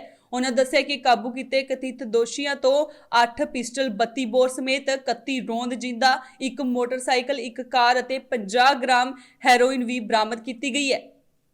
ਡੀਜੀਪੀ ਸ਼੍ਰੀ ਦਿਨਕਰ ਗੁਪਤਾ ਜੀ ਜੋ ਕਿ ਸਾਡੇ ਪੰਜਾਬ ਪੁਲਿਸ ਦੇ ਹੈੱਡ ਨੇ, ਉਹਨਾਂ ਦੀ ਹਦਾਇਤਾਂ ਤੇ ਅਸੀਂ ਮਾੜੇ ਅਨਸਰਾਂ ਦੇ ਖਿਲਾਫ ਇੱਕ ਸਪੈਸ਼ਲ ਮੁਹਿੰਮ ਹੁਸ਼ਿਆਰਪੁਰ ਜ਼ਿਲ੍ਹੇ ਵਿੱਚ ਚਲਾਈ ਹੋਈ ਹੈ। ਇਸ ਮੁਹਿੰਮ ਨੂੰ ਉਸ ਵਕਤ ਬਹੁਤ ਵੱਡਾ ਹੰਗਾਰਾ ਮਿਲਿਆ ਜਦੋਂ ਅਸੀਂ 2 ਵੱਖਰੇ ਗਰੁੱਪਸ ਨੂੰ ਫੜਿਆ ਤੇ ਉਹਨਾਂ ਕੋਲੋਂ ਅਸੀਂ 8 ਰਿਵਾਲਵਰ ਪਿਸਟਲ ਰਿਕਵਰ ਕੀਤੇ ਨੇ ਸਮੇਤ ਹਥਿਆਰ। ਇਹਦੇ 'ਚ ਮੈਂ ਤੁਹਾਨੂੰ ਦੱਸਣਾ ਚਾਹੂੰਗਾ ਕਿ ਇੱਕ ਲੜਕਾ ਜਿਸ ਦਾ ਨਾਮ ਪ੍ਰਣਵ ਸਹਿਗਲ ਹੈ, ਉਸ ਦੇ 7ਵੇਂ ਮਹੀਨੇ ਦੇ ਵਿੱਚ ਦਸੂਹੇ ਦੇ ਵਿੱਚ ਇੱਕ ਗੋਲੀकांड ਹੋਇਆ ਸੀਗਾ। ਇੱਕ ਕਾਰ ਡੀਲਰ ਨੂੰ ਗੋਲੀ ਮਾਰ ਕੇ ਉਸ ਦਾ ਰਿਵਾਲਵਰ ਖੋਹ ਕੇ ਲੈ ਗਏ ਸੀ ਤੇ ਬਾਅਦ ਦੇ ਵਿੱਚ ਉਸ ਡੀਲਰ ਦੀ ਮੌਤ ਹੋ ਗਈ ਸੀ। ਇਹ ਪ੍ਰਣਵ ਸਹਿਗਲ ਉਸ ਕੇਸ ਦੇ ਵਿੱਚ ਇਨਵੋਲਡ ਹੈ ਤੇ ਹੋਰ ਇਸ ਦੇ ਖਿਲਾਫ 2 ਮੁਕੱਦਮੇ 307 ਦੇ ਰਜਿਸਟਰਡ ਹੈ। ਇਹ 19-20 ਸਾਲ ਦਾ ਬੱਚਾ BBA ਨੇ ਕੀਤੀ ਹੋਈ ਹੈ, ਬਟ ਇਹ ਕ੍ਰਾਈਮ ਦੀ ਦੁਨੀਆ ਦੇ ਵਿੱਚ ਬਹੁਤ ਤੇਜ਼ੀ ਨਾਲ ਵੱਧ ਰਿਹਾ ਸੀ, ਜੋ ਕਿ ਸਾਡੀ ਹੁਸ਼ਿਆਰਪੁਰ ਪੁਲਿਸ ਦੀ ਟੀਮ ਨੇ ਇਸ ਨੂੰ ਫੜ ਕੇ ਤੇ ਕ੍ਰਾਈਮ ਨੂੰ ਇਸ ਜ਼ਿਲ੍ਹੇ ਦੇ ਵਿੱਚ ਘੱਟ ਤੋਂ ਘੱਟ ਠੱਲ ਪਾਈ ਹੈ। ਕਿੰਨੇ ਗੈਂਗਸਟਰ ਇਸੇ ਤਰੀਕੇ ਦੇ ਨਾਲ ਤੁਹਾਨੂੰ ਮੈਂ ਦੱਸਣ ਲੱਗਾ ਕਿ 5 ਬੰਦੇ, ਇਹ 2 ਬੰਦੇ ਇਹ ਨੇ ਤੇ 4 ਹੋਰ ਸੀਗੇ ਜਿਹੜੇ ਮੋਨੂ ਗੁੱਜਰ ਤੇ ਲੱਖਾ ਤੇ ਅਮਨ। ਇਹ 3 ਬੰਦੇ ਜਿਹੜੇ ਹੈ ਇਹਨੇ ਰਵੀ ਬਲਾਚੌਰੀਆ ਜਿਹੜਾ ਜੇਲ੍ਹ 'ਚ ਬੈਠਾ ਉਸ ਦੇ ਇਸ਼ਾਰਿਆਂ ਤੇ ਕੰਮ ਕਰਦੇ ਸੀ। ਇਹਨਾਂ ਨੇ ਗੋਲੀ ਚਲਾਈ ਸੀ ਬੁੱਲੋਵਾਲ ਦੇ ਵਿੱਚ। ਪਿਛਲੇ ਮਹੀਨੇ ਇੱਕ ਗੋਲੀकांड ਹੋਇਆ ਸੀ ਜਿਸ ਦੇ ਵਿੱਚ ਗੋਲੀਆਂ ਚਲਾ ਕੇ ਤੇ ਕਾਰ 'ਚ ਬੰਦੇ ਫਰਾਰ ਹੋ ਗਏ ਸੀ। ਇਹਨਾਂ ਨੂੰ ਅਰੈਸਟ ਕੀਤਾ ਗਿਆ। ਇਹਨਾਂ ਤਿੰਨਾਂ ਕੋਲੋਂ 4 ਕੇ 5 ਰਿਵਾਲਵਰ ਲੱਭੇ ਨੇ ਤੇ ਇਹਨਾਂ ਦੇ ਖਿਲਾਫ ਕੇਸ ਰਜਿਸਟਰ ਕਰਤੇ ਗਏ ਨੇ। ਇਹ ਸਾਰੇ ਹੀ ਮੈਂ ਤੁਹਾਨੂੰ ਦੱਸਣਾ ਚਾਹੂੰਗਾ ਕਿ ਪੁਰਾਣੇ ਨਾਮੀ ਗੈਂਗਸਟਰ ਨੇ। ਕੇਂਦਰ ਦੀ ਮੋਦੀ ਸਰਕਾਰ ਵੱਲੋਂ ਪਾਸ ਕੀਤੇ ਕਾਲੇ ਕਾਨੂੰਨ ਖਿਲਾਫ ਸ਼੍ਰੋਮਣੀ ਅਕਾਲੀ ਦਲ ਅੰਮ੍ਰਿਤਸਰ ਵੱਲੋਂ ਕੌਮਾਂਤਰੀ ਪੱਧਰ ਤੇ ਮੰਡੀਆਂ ਖੋਲ੍ਹਣ ਲਈ ਸੰਘਰਸ਼ ਦਾ ਐਲਾਨ ਕੀਤਾ ਗਿਆ ਤੇ ਪੰਜਾਬ ਭਰ ਵਿੱਚ ਬਾਰਡਰ ਖੁਲਾਓ, ਕਿਸਾਨ ਬਚਾਓ ਦੇ ਨਾਅਰੇ ਨਾਲ ਮੀਟਿੰਗ ਅਤੇ ਰੈਲੀਆਂ ਕੀਤੀਆਂ ਜਾ ਰਹੀਆਂ ਨੇ। ਇਸ ਦੇ ਤਹਿਤ ਸ਼੍ਰੋਮਣੀ ਅਕਾਲੀ ਦਲ ਅੰਮ੍ਰਿਤਸਰ ਵੱਲੋਂ ਫਿਰੋਜ਼ਪੁਰ ਦੇ ਹੁਸੈਨੀਵਾਲਾ ਬਾਰਡਰ ਤੇ ਇੱਕ ਰੈਲੀ ਕੀਤੀ ਗਈ। ਇਸ ਰੈਲੀ ਦੌਰਾਨ ਜਾਣਕਾਰੀ ਦਿੰਦਿਆਂ ਸਿਮਰਨਜੀਤ ਸਿੰਘ ਮਾਨ ਦੇ ਜਨਰਲ ਸੈਕਟਰੀ ਗੁਰਸੇਵਕ ਸਿੰਘ ਜਵਾਹਰ ਨੇ ਕਿਹਾ ਕਿ ਮੋਦੀ ਸਰਕਾਰ ਕਾਲੇ ਕਾਨੂੰਨ ਤਹਿਤ ਮੰਡੀਕਰਨ ਖਤਮ ਕਰਨਾ ਚਾਹੁੰਦੀ ਹੈ ਤੇ ਕਿਸਾਨਾਂ ਲਈ ਦਿੱਲੀ ਦੇ ਰਾਹ ਬੰਦ ਕਰਨਾ ਚਾਹੁੰਦੀ ਹੈ, ਤਾਂ ਇਸ ਬਦਲ ਵਿੱਚ ਪੰਜਾਬ ਤੇ ਕਿਸਾਨੀ ਨੂੰ ਬਚਾਉਣ ਲਈ ਨਾਲ ਲੱਗਦੇ ਦੇਸ਼ ਪਾਕਿਸਤਾਨ ਦੀਆਂ ਸਰਹੱਦਾਂ ਅਤੇ ਪੰਜਾਬ ਦੇ ਨਾਲ ਲੱਗਦੇ ਹੋਰਨਾਂ ਸੂਬਿਆਂ ਦੀਆਂ ਸਰਹੱਦਾਂ ਖੋਲ੍ਹ ਦੇਣੀਆਂ ਚਾਹੀਦੀਆਂ ਨੇ, ਜਿਸ ਨਾਲ ਹਰ ਤਰ੍ਹਾਂ ਦਾ ਵਪਾਰ ਹੋਵੇ ਤਾਂ ਹੀ ਪੰਜਾਬ ਤੇ ਕਿਸਾਨੀ ਨੂੰ ਬਚਾਇਆ ਜਾ ਸਕਦਾ ਹੈ। ਉਹਨਾਂ ਕਿਹਾ ਕਿ ਜੇਕਰ ਕੇਂਦਰ ਸਰਕਾਰ ਨੇ ਖੁੱਲੀਆਂ ਮੰਡੀਆਂ ਦਾ ਕਾਨੂੰਨ ਲਾਗੂ ਕੀਤਾ ਹੈ ਤਾਂ ਕੇਂਦਰ ਸਰਕਾਰ ਆਪਣੀ ਜ਼ੁਬਾਨ ਤੇ ਖਰੀ ਉਤਰੇ ਅਤੇ ਹੁਸੈਨੀਵਾਲਾ ਬਾਰਡਰ ਖੋਲ ਦੇਵੇ ਤਾਂ ਜੋ ਭਾਰਤ ਦੇ ਕਿਸਾਨ ਅਤੇ ਪਾਕਿਸਤਾਨ ਦੇ ਕਿਸਾਨ ਆਪਣੀਆਂ ਫਸਲਾਂ ਇੱਧਰ ਉੱਧਰ ਵੇਚ ਸਕਣ, ਜਿਸ ਨਾਲ ਕਿਸਾਨੀ ਨੂੰ ਬਹੁਤ ਫਾਇਦਾ ਹੋਵੇਗਾ ਅਤੇ ਇਸ ਦੇ ਨਾਲ ਹੀ ਟਰਾਂਸਪੋਰਟ ਦਾ ਵੀ ਕੰਮਕਾਜ ਜੋਰਾਂ ਸ਼ੋਰਾਂ ਨਾਲ ਚੱਲੇਗਾ ਅਤੇ ਪੰਜਾਬ ਤਰੱਕੀ ਦੇ ਰਾਹ ਆ ਜਾਵੇਗਾ। ਇਸ ਲਈ ਉਹ ਪੰਜਾਬ ਨੂੰ ਖੁਸ਼ਹਾਲ ਬਣਾਉਣ ਲਈ ਪਿਛਲੇ ਲੰਬੇ ਸਮੇਂ ਤੋਂ ਇਹ ਲੜਾਈ ਲੜ ਰਹੇ ਨੇ ਕਿ ਭਾਰਤ ਪਾਕਿਸਤਾਨ ਦੇ ਬਾਰਡਰ ਖੋਲੇ ਜਾਣ ਦੀ ਮੰਗ ਕਰ ਰਹੇ ਨੇ। ਇਹ ਮੇਨ ਮੁੱਦਾ ਹੈ ਜਿਹੜਾ ਕਿਸਾਨਾਂ ਦਾ ਮਸਲਾ ਹੈ। ਹਾਂਜੀ, ਖਾਸ ਕਰਕੇ ਜਿਹੜੇ ਕਿਸਾਨ ਦੇ ਖਿਲਾਫ ਆਰਡੀਨੈਂਸ ਬਣੇ ਹੈ ਉਹ ਕਿਸਾਨਾਂ ਨੂੰ ਬਿਲਕੁਲ ਖਤਮ ਕਰ ਦੇਣਗੇ ਤੇ ਇਹ ਵੱਡੇ ਲੋਕਾਂ ਦੇ ਕਬਜ਼ੇ ਕਰਾਉਣ ਵਾਸਤੇ ਮੋਦੀ ਨੇ ਇਹ ਕਾਨੂੰਨ ਬਣਾਏ ਹੈ। ਅਡਾਨੀ ਤੇ ਅਬਾਨੀ ਨੂੰ ਸਾਰੀ ਜਿਹੜੀ ਪੰਜਾਬ ਦੇ ਲੋਕਾਂ ਦੀ ਜ਼ਮੀਨ ਹੈ ਉਹ ਦੇਣਾ ਚਾਹੁੰਦਾ ਹੈ। ਬਿਲਕੁਲ ਜੀ, ਇਹ ਬਾਰਡਰ ਖੁਲਾਉਣ ਵਾਸਤੇ ਅਸੀਂ ਇਸ ਕਰਕੇ ਇਹ ਪ੍ਰੋਟੈਸਟ ਕਰ ਰਹੇ ਹਾਂ ਵੀ ਜੇ ਸੈਣੀ ਵਾਲੇ ਦਾ ਬਾਰਡਰ ਖੁੱਲ੍ਹ ਜੇ, ਤੁਸੀਂ ਫਿਰੋਜ਼ਪੁਰ 'ਚ ਰਹਿੰਦੇ ਹੋ, ਤੁਹਾਡੇ ਸ਼ਹਿਰ ਨੂੰ ਮੈਂ ਕਹਿੰਦਾ ਵੀ ਸੋਨੇ ਦੀ ਚਿੜੀ ਬਣ ਜੂਗਾ। ਕਿਸਾਨਾਂ ਦੀ ਜਿਹੜੀ ਜ਼ਮੀਨਾਂ ਬਚਾਇਆ ਜਾ ਸਕਦਾ। ਬਿਲਕੁਲ, ਕਿਸਾਨਾਂ ਦੀ ਜਿਹੜੀ ਜਿਣਸ ਹੈ ਪਾਕਿਸਤਾਨ 'ਚ ਜਿਵੇਂ ਕਣਕ ਹੈ ਤਿੱਗਣੇ ਰੇਟ ਤੇ ਵਿਕ ਰਹੀ ਹੈ, 7000 ਰੁਪਏ ਕੁਇੰਟਲ ਵਿਕਦੀ ਹੈ। ਜਿਵੇਂ ਜਿਵੇਂ ਜੀਰੀ ਦਾ ਭਾਅ ਵੱਧਦਾ ਹੈ ਉਧਰੋਂ ਜਿਹੜੇ ਖੁਸ਼ਕ ਮੁਲਕ ਨੇ ਉੱਥੋਂ ਜਿਹੜੇ ਸਾਡੇ ਡਰਾਈ ਫਰੂਟ ਨੇ ਉਹ ਸਸਤੇ ਮਿਲਦੇ ਹੈ। ਜਿਹੜਾ ਤੇਲ ਹੈ ਜੇ ਬਾਈ ਰੋਡ ਅਸੀਂ 2000 ਕਿਲੋਮੀਟਰ ਹੈ ਅਸੀਂ ਲਿਆ ਸਕਦੇ ਹਾਂ, ਟਰਾਂਸਪੋਰਟ ਨੂੰ ਬਹੁਤ ਫਾਇਦਾ ਹੋ ਸਕਦਾ ਹੈ। ਮੈਂ ਕਹਿੰਦਾ ਦੁਕਾਨਦਾਰ, ਵਪਾਰੀ, ਮਜ਼ਦੂਰ ਤੇ ਸਨਅਤਕਾਰ ਜਿਹੜੇ ਆਪਦੀਆਂ ਚੀਜ਼ਾਂ ਵਸਤਾਂ ਖੇਤੀਬਾੜੀ ਦੀਆਂ ਬਣਾਉਂਦੇ ਨੇ ਉਹਨਾਂ ਨੂੰ ਬਹੁਤ ਵੱਡੇ ਪੱਧਰ ਤੇ ਫਾਇਦਾ ਹੋ ਸਕਦਾ। ਇਹ ਬਾਰਡਰ ਖੁੱਲ੍ਹਣਾ ਚਾਹੀਦਾ, ਇਹਦਾ ਕੋਈ ਬਹਾਨਾ ਨਹੀਂ ਕਰਨਾ ਚਾਹੀਦਾ। ਕੋਈ ਹਾਲਾਤ ਖਰਾਬ ਹੋਣਗੇ, ਸਿਰਫ ਇਹ ਸਿਆਸਤ ਹੈ ਸਾਰੀ। ਅੱਜ ਜਿਹੜੀ ਰੈਲੀ ਕੱਢੀ ਜਾ ਰਹੀ ਹੈ ਲੋਕਾਂ ਨੂੰ ਮਤਲਬ ਜਿਹੜਾ ਤੁਸੀਂ ਜਾਗਰੂਕ ਕਰਨ ਵਾਸਤੇ ਕੱਢੀ ਜਾ ਰਹੀ ਹੈ ਜਿਹੜੇ ਕਿਸਾਨਾਂ ਨੂੰ ਨਹੀਂ ਅਸੀਂ ਬਾਰਡਰ ਖਿਲਾਉਣ ਵਾਸਤੇ ਪਹਿਲਾਂ ਵੀ ਅਸੀਂ ਬਹੁਤ ਪ੍ਰੋਟੈਸਟ ਕਰਦੇ ਰਹੇ ਹਾਂ। ਅਸੈਣੀ ਵਾਲੇ ਵੀ ਅਸੀਂ ਰੈਲੀ ਪਹਿਲਾਂ ਕਰੀ ਸੀਗੀ 15 ਕੁ ਸਾਲ ਪਹਿਲਾਂ, ਮੰਡ ਸਾਹਿਬ ਨੇ ਕਰਵਾਈ ਸੀ ਉਦੋਂ, ਤੇ ਅਸੀਂ ਬਾਗੇ ਬਾਰਡਰ ਤੇ ਵੀ ਕਰੇ ਹਾਂ। ਅਸੀਂ ਸੁਲੇਮਾਨ ਕੀ ਬਾਰਡਰ ਹੈ ਉਹ ਵੀ ਕਹਿੰਦੇ ਆ ਵੀ ਖੋਲ੍ਹੋ। ਇਹ ਸਾਰਾ ਇੱਕੋ ਹੀ ਬਾਰਡਰ ਹੋਣਾ ਚਾਹੀਦਾ ਤਾਂ ਕਿ ਜਿਹੜੇ ਪੰਜਾਬ ਦੇ ਕਿਸਾਨ ਨੇ ਦੱਬੇ ਪਏ ਆ, ਖੁਦਕੁਸ਼ੀਆਂ ਕਰ ਰਹੇ ਆ, ਉਹ ਖੁਸ਼ਹਾਲ ਹੋ ਸਕਣ। ਅੰਮ੍ਰਿਤਸਰ CIA ਸਟਾਫ ਦੀ ਪੁਲਿਸ ਨਿਗਰਾਨੀ ਹੇਠ ਉਸ ਵੇਲੇ ਭਾਰੀ ਸਫਲਤਾ ਮਿਲੀ ਜਦੋਂ ASI Jatinderpal Singh CIA staff ਵੱਲੋਂ ਸਮੇਤ ਪੁਲਿਸ ਪਾਰਟੀ ਮੋੜ ਕੱਚੀ ਗਲੀ 'ਚ ਪਈ ਤੋਂ ਵਿਨੋਦ ਕੁਮਾਰ ਨੂੰ ਕਾਬੂ ਕਰਕੇ ਉਸ ਪਾਸੋਂ 1 ਕਿਲੋ ਸਮੈਕ ਬਰਾਮਦ ਕੀਤੀ ਅਤੇ SI ਬਲਜਿੰਦਰ ਸਿੰਘ ਵੱਲੋਂ ਮੌਕੇ ਤੇ ਪੁੱਜ ਕੇ ਉਕਤ ਮੁਕੱਦਮਾ ਦਰਜ ਰਜਿਸਟਰ ਕਰਕੇ ਤਫਤੀਸ਼ ਅਮਲ ਵਿੱਚ ਲਿਆਂਦੀ ਗਈ ਹੈ। ਦੋਸ਼ੀ ਨੂੰ ਅਦਾਲਤ ਵਿੱਚ ਪੇਸ਼ ਕਰਕੇ ਪੁਲਿਸ ਰਿਮਾਂਡ ਹਾਸਲ ਕਰਕੇ ਬਰੀਕੀ ਨਾਲ ਪੁੱਛਗਿੱਛ ਕੀਤੀ ਜਾਵੇਗੀ ਕਿ ਇਹ ਨਸ਼ੀਲੇ ਪਦਾਰਥ ਅੱਗੇ ਕਿਹੜੇ ਵਿਅਕਤੀਆਂ ਨੂੰ ਸਪਲਾਈ ਕਰਨੇ ਸੀ।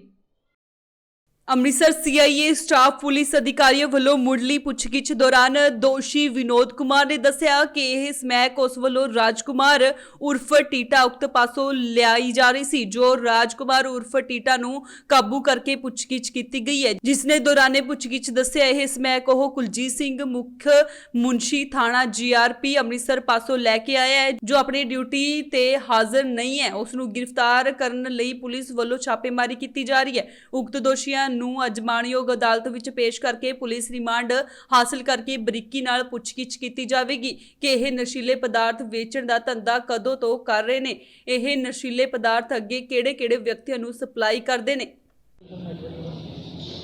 ਇਹ ਜੀ ਸਾਡੇ ਮਾਨਯੋਗ ਕਮਿਸ਼ਨਰ ਸਾਹਿਬ ਵੱਲੋਂ ਨਸ਼ਾ ਤਸਕਰਾਂ ਵਿਰੁੱਧ ਇੱਕ ਮੁਹਿੰਮ ਚਲਾਈ ਗਈ ਆ, ਜਿਸ ਤਹਿਤ ਕੱਲ ਸਾਡੀ CIA ਦੀ ਟੀਮ ਨੂੰ ਜਿਹੜੀ ਉਸ ਵੇਲੇ ਭਾਰੀ ਸਫਲਤਾ ਮਿਲੀ, ਜੋ CIA ਦੀ ਟੀਮ ਵੱਲੋਂ ਇੱਕ ਵਿਨੋਦ ਕੁਮਾਰ ਨਾਂ ਦੇ ਵਿਅਕਤੀ ਨੂੰ ਕਾਬੂ ਕੀਤਾ ਗਿਆ ਤੇ ਉਸ ਪਾਸੋਂ 1 ਕਿਲੋ ਸਮੈਕ ਜਿਹੜੀ ਆ ਉਹ ਬਰਾਮਦ ਕੀਤੀ ਗਈ ਆ। ਉਸ ਸੰਬੰਧ ਵਿੱਚ ਕੇਸ ਰਜਿਸਟਰ ਕੀਤਾ ਗਿਆ ਤੇ ਉਹਦੀ ਪੁੱਛਗਿੱਛ ਤੇ ਇੱਕ ਰਾਜਕੁਮਾਰ ਨਾਂ ਦੇ ਵਿਅਕਤੀ ਨੂੰ ਜਿਸ ਪਾਸੋਂ ਇਹ ਲੈ ਕੇ ਆਇਆ ਸੀ ਉਹਨੂੰ ਵੀ ਗ੍ਰਿਫਤਾਰ ਕੀਤਾ ਗਿਆ ਵਾ, ਜੋ ਇਹਨਾਂ ਦੋਵਾਂ ਨੂੰ ਅੱਜ ਪੇਸ਼ ਅਦਾਲਤ ਕੀਤਾ ਜਾ ਰਿਹਾ ਵਾ ਤੇ ਇਹਦਾ ਰਿਮਾਂਡ ਲੈ ਕੇ ਇਹਨਾਂ ਦੋਵਾਂ ਦਾ ਫਰਦਰ ਜਿਹੜੀ ਇਹ ਪੁੱਛਗਿੱਛ ਕਿ ਇਹ ਕਿਹਦੇ ਕੋਲੋਂ ਲੈ ਕੇ ਆਏ ਸੀ, ਕਿੱਦਾਂ ਲੈ ਕੇ ਆਏ ਸੀ ਤੇ ਅੱਗੋਂ ਇਹਨਾਂ ਨੇ ਕਿੱਥੇ ਵੇਚਣੀ ਸੀ, ਇਹਦੇ ਬਾਰੇ ਜਿਹੜਾ ਪਤਾ ਲਗਾਇਆ ਜਾ ਰਿਹਾ। ਸਰ ਬਾਜ਼ਾਰ ਵਿੱਚ ਇਹਦੀ ਕੀਮਤ ਕਿੰਨੀ ਹੈ?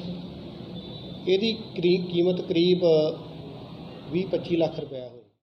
ਪੰਜਾਬ ਦੇ ਕਰੀਬ 18,000 ਤੋਂ ਵੱਧ ਡਿਪੂ ਹੋਲਡਰਾਂ ਵੱਲੋਂ ਪੰਜਾਬ ਸਰਕਾਰ ਖਿਲਾਫ ਸ਼ਹਿਰ ਵਿੱਚ ਰੋਸ ਮਾਰਚ ਕਰਦਿਆਂ ਅਤੇ ਪੰਜਾਬ ਦੇ ਖਜ਼ਾਨਾ ਮੰਤਰੀ ਮਨਪ੍ਰੀਤ ਬਾਦਲ ਦੇ ਦਫ਼ਤਰ ਦਾ ਘਿਰਾਓ ਕੀਤਾ। ਡਿਪੂ ਹੋਲਡਰ ਸੰਜੀਵ ਕੁਮਾਰ, ਅਮਰੀਕ ਸਿੰਘ, ਰਾਜੇਸ਼ ਕੁਮਾਰ ਨੇ ਦੋਸ਼ ਲਗਾਏ ਕਿ ਪੰਜਾਬ ਸਰਕਾਰ ਨੇ ਚੋਣਾਂ ਵੇਲੇ ਵਾਅਦਾ ਕੀਤਾ ਸੀ ਕਿ ਕਾਂਗਰਸ ਸਰਕਾਰ ਬਣਨ ਤੇ ਉਹਨਾਂ ਨੂੰ ਹੋਰਨਾਂ ਸੂਬਿਆਂ ਦੇ ਬਰਾਬਰ ਕਮਿਸ਼ਨ ਅਤੇ ਰਾਸ਼ਨ ਵੰਡ ਲਈ ਯੋਗ ਵਿੱਤੀ ਸਹਾਇਤਾ ਦਿੱਤੀ ਜਾਵੇਗੀ, ਪਰ ਸਰਕਾਰ ਨੇ 4 ਸਾਲ ਪੂਰੇ ਹੋਣ ਦੇ ਬਾਵਜੂਦ ਕੋਈ ਵਾਅਦਾ ਪੂਰਾ ਨਹੀਂ ਕੀਤਾ ਗਿਆ, ਜਿਸ ਕਰਕੇ ਡਿਪੂ ਹੋਲਡਰਾਂ ਨੂੰ ਮਾਨਸਿਕ, ਆਰਥਿਕ ਅਤੇ ਘਰੇਲੂ ਪਰੇਸ਼ਾਨੀਆਂ ਦਾ ਸਾਹਮਣਾ ਕਰਨਾ ਪੈ ਰਿਹਾ ਹੈ।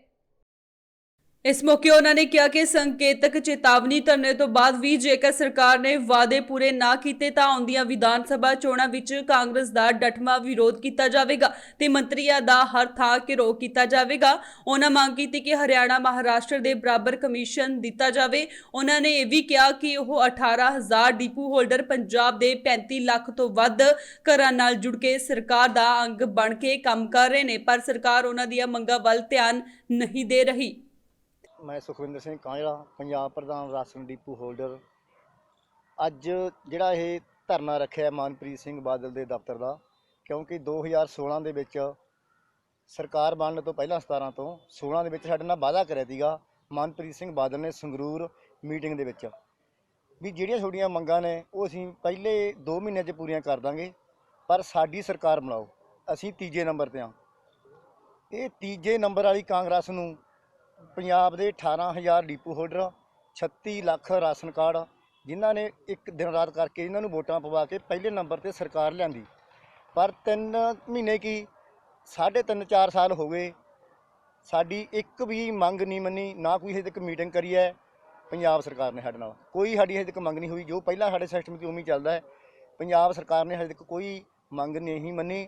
ਅੱਜ ਮੈਂ ਜ਼ਿਲ੍ਹਾ ਪ੍ਰਧਾਨ, ਬਲਾਕ ਪ੍ਰਧਾਨ ਪੰਜਾਬ ਦੇ ਡਿਪੂ ਹੋਲਡਰ ਬੁਲਾਏ ਨੇ ਕਿਉਂਕਿ ਵੀ ਇਹਨਾਂ ਨੂੰ ਇੱਕ ਵਾਰ ਅਸੀਂ ਯਾਦ ਕਰਵਾ ਦਈਏ, ਕਿਉਂਕਿ ਸਰਕਾਰ ਹੁਣ ਜਾਣ ਵਾਲੀ ਹੈ, 1 ਸਾਲ ਰਹਿ ਗਿਆ, 6 ਮਹੀਨੇ ਇਹਨਾਂ ਦੇ ਕੰਮ ਕਰਨ ਦੇ ਰਹਿ ਗਏ, 6 ਮਹੀਨੇ ਤਾਂ ਲਾਸਟ 'ਚ ਕੁਝ ਵੀ ਨਹੀਂ ਹੁੰਦਾ ਇਹਨਾਂ ਤੋਂ। 6 ਮਹੀਨਿਆਂ ਦੇ ਵਿੱਚ ਅਸੀਂ ਕੰਮ ਕਰਵਾ ਲਈਏ, ਇਸ ਕਰਕੇ ਅੱਜ ਇਹਨਾਂ ਨੂੰ ਯਾਦ ਕਰਵਾਉਣ ਆਇਆ 2016 ਵਾਲੀਆਂ ਗੱਲਾਂ ਜਿਹੜੀਆਂ ਸਾਡੀਆਂ ਮੀਟਿੰਗ ਹੋਈਆਂ। ਦੂਸਰੀ ਮੀਟਿੰਗ ਹੋਈ ਸਾਡੀ ਬਾਦਲ ਪਿੰਡ, ਇਹਨਾਂ ਦੀ ਕੋਠੀ ਦੇ ਵਿੱਚ, ਮਨਪ੍ਰੀਤ ਬਾਦਲ ਦੀ ਕੋਠੀ 'ਚ। ਉੱਥੇ ਕਿਹਾ ਵੀ ਮੈਂ ਤੁਹਾਡੇ ਤਵੀਤ ਬਣਾਏ ਪਏ ਨੇ, ਮੇਰੀ ਗੀਜੇ 'ਚ ਨੇ, ਅਸੀਂ ਪਹਿਲੇ 2 ਮਹੀਨਿਆਂ 'ਚ ਕੱਢ ਕੇ ਤੁਹਾਨੂੰ ਅਸੀਂ ਤਵੀਤ ਦੇ ਦਾਂਗੇ। ਸਾਡੇ ਰਣਜੀਤ ਸਿੰਘ ਖੋਸਾ ਜੀ ਨੇ ਮੋਗੇ ਤੋਂ, ਉਹਨਾਂ ਨੇ ਇੱਕ ਸਵਾਲ ਕਰਿਆ ਮਨਪ੍ਰੀਤ ਸਿੰਘ ਬਾਦਲ ਨੂੰ ਵੀ ਬਾਦਲ ਸਾਹਿਬ ਖਜ਼ਾਨਾ ਖਾਲੀ ਆ, ਤੁਸੀਂ ਕਿੱਥੋਂ ਦੇਵੋਗੇ? ਉਹ ਕਹਿੰਦਾ ਤਵੀਤ ਬਣਾ ਤੇ ਮੈਂ ਤੁਹਾਡੇ, ਕਹਿੰਦਾ ਮੇਰੇ ਲਈ ਤਾਂ ਕੁਝ ਵੀ ਨਹੀਂ, ਪਹਿਲੇ 2 ਮਹੀਨਿਆਂ 'ਚ ਤੁਹਾਡੀਆਂ ਜਿਹੜੀਆਂ ਮੰਗਾਂ ਨੇ, ਤਨਖਾਹ ਦੀ ਮੰਗ ਹੈ, ਕਣਕ ਮਹੀਨੇ ਦੀ ਮਹੀਨਾ, ਹੋਰ ਮੰਗਾਂ ਨੇ ਤੁਹਾਡੀਆਂ, ਪਹਿਲੇ 2 ਮਹੀਨੇ 'ਚ ਅਸੀਂ ਪੂਰੀਆਂ ਕਰਾਂਗੇ। ਪਰ ਅੱਜ ਤੱਕ ਕੋਈ ਮੀਟਿੰਗ ਨਹੀਂ ਹੋਈ, ਕੋਈ ਵਾਅਦਾ ਨਹੀਂ ਪੂਰਾ ਹੋਇਆ।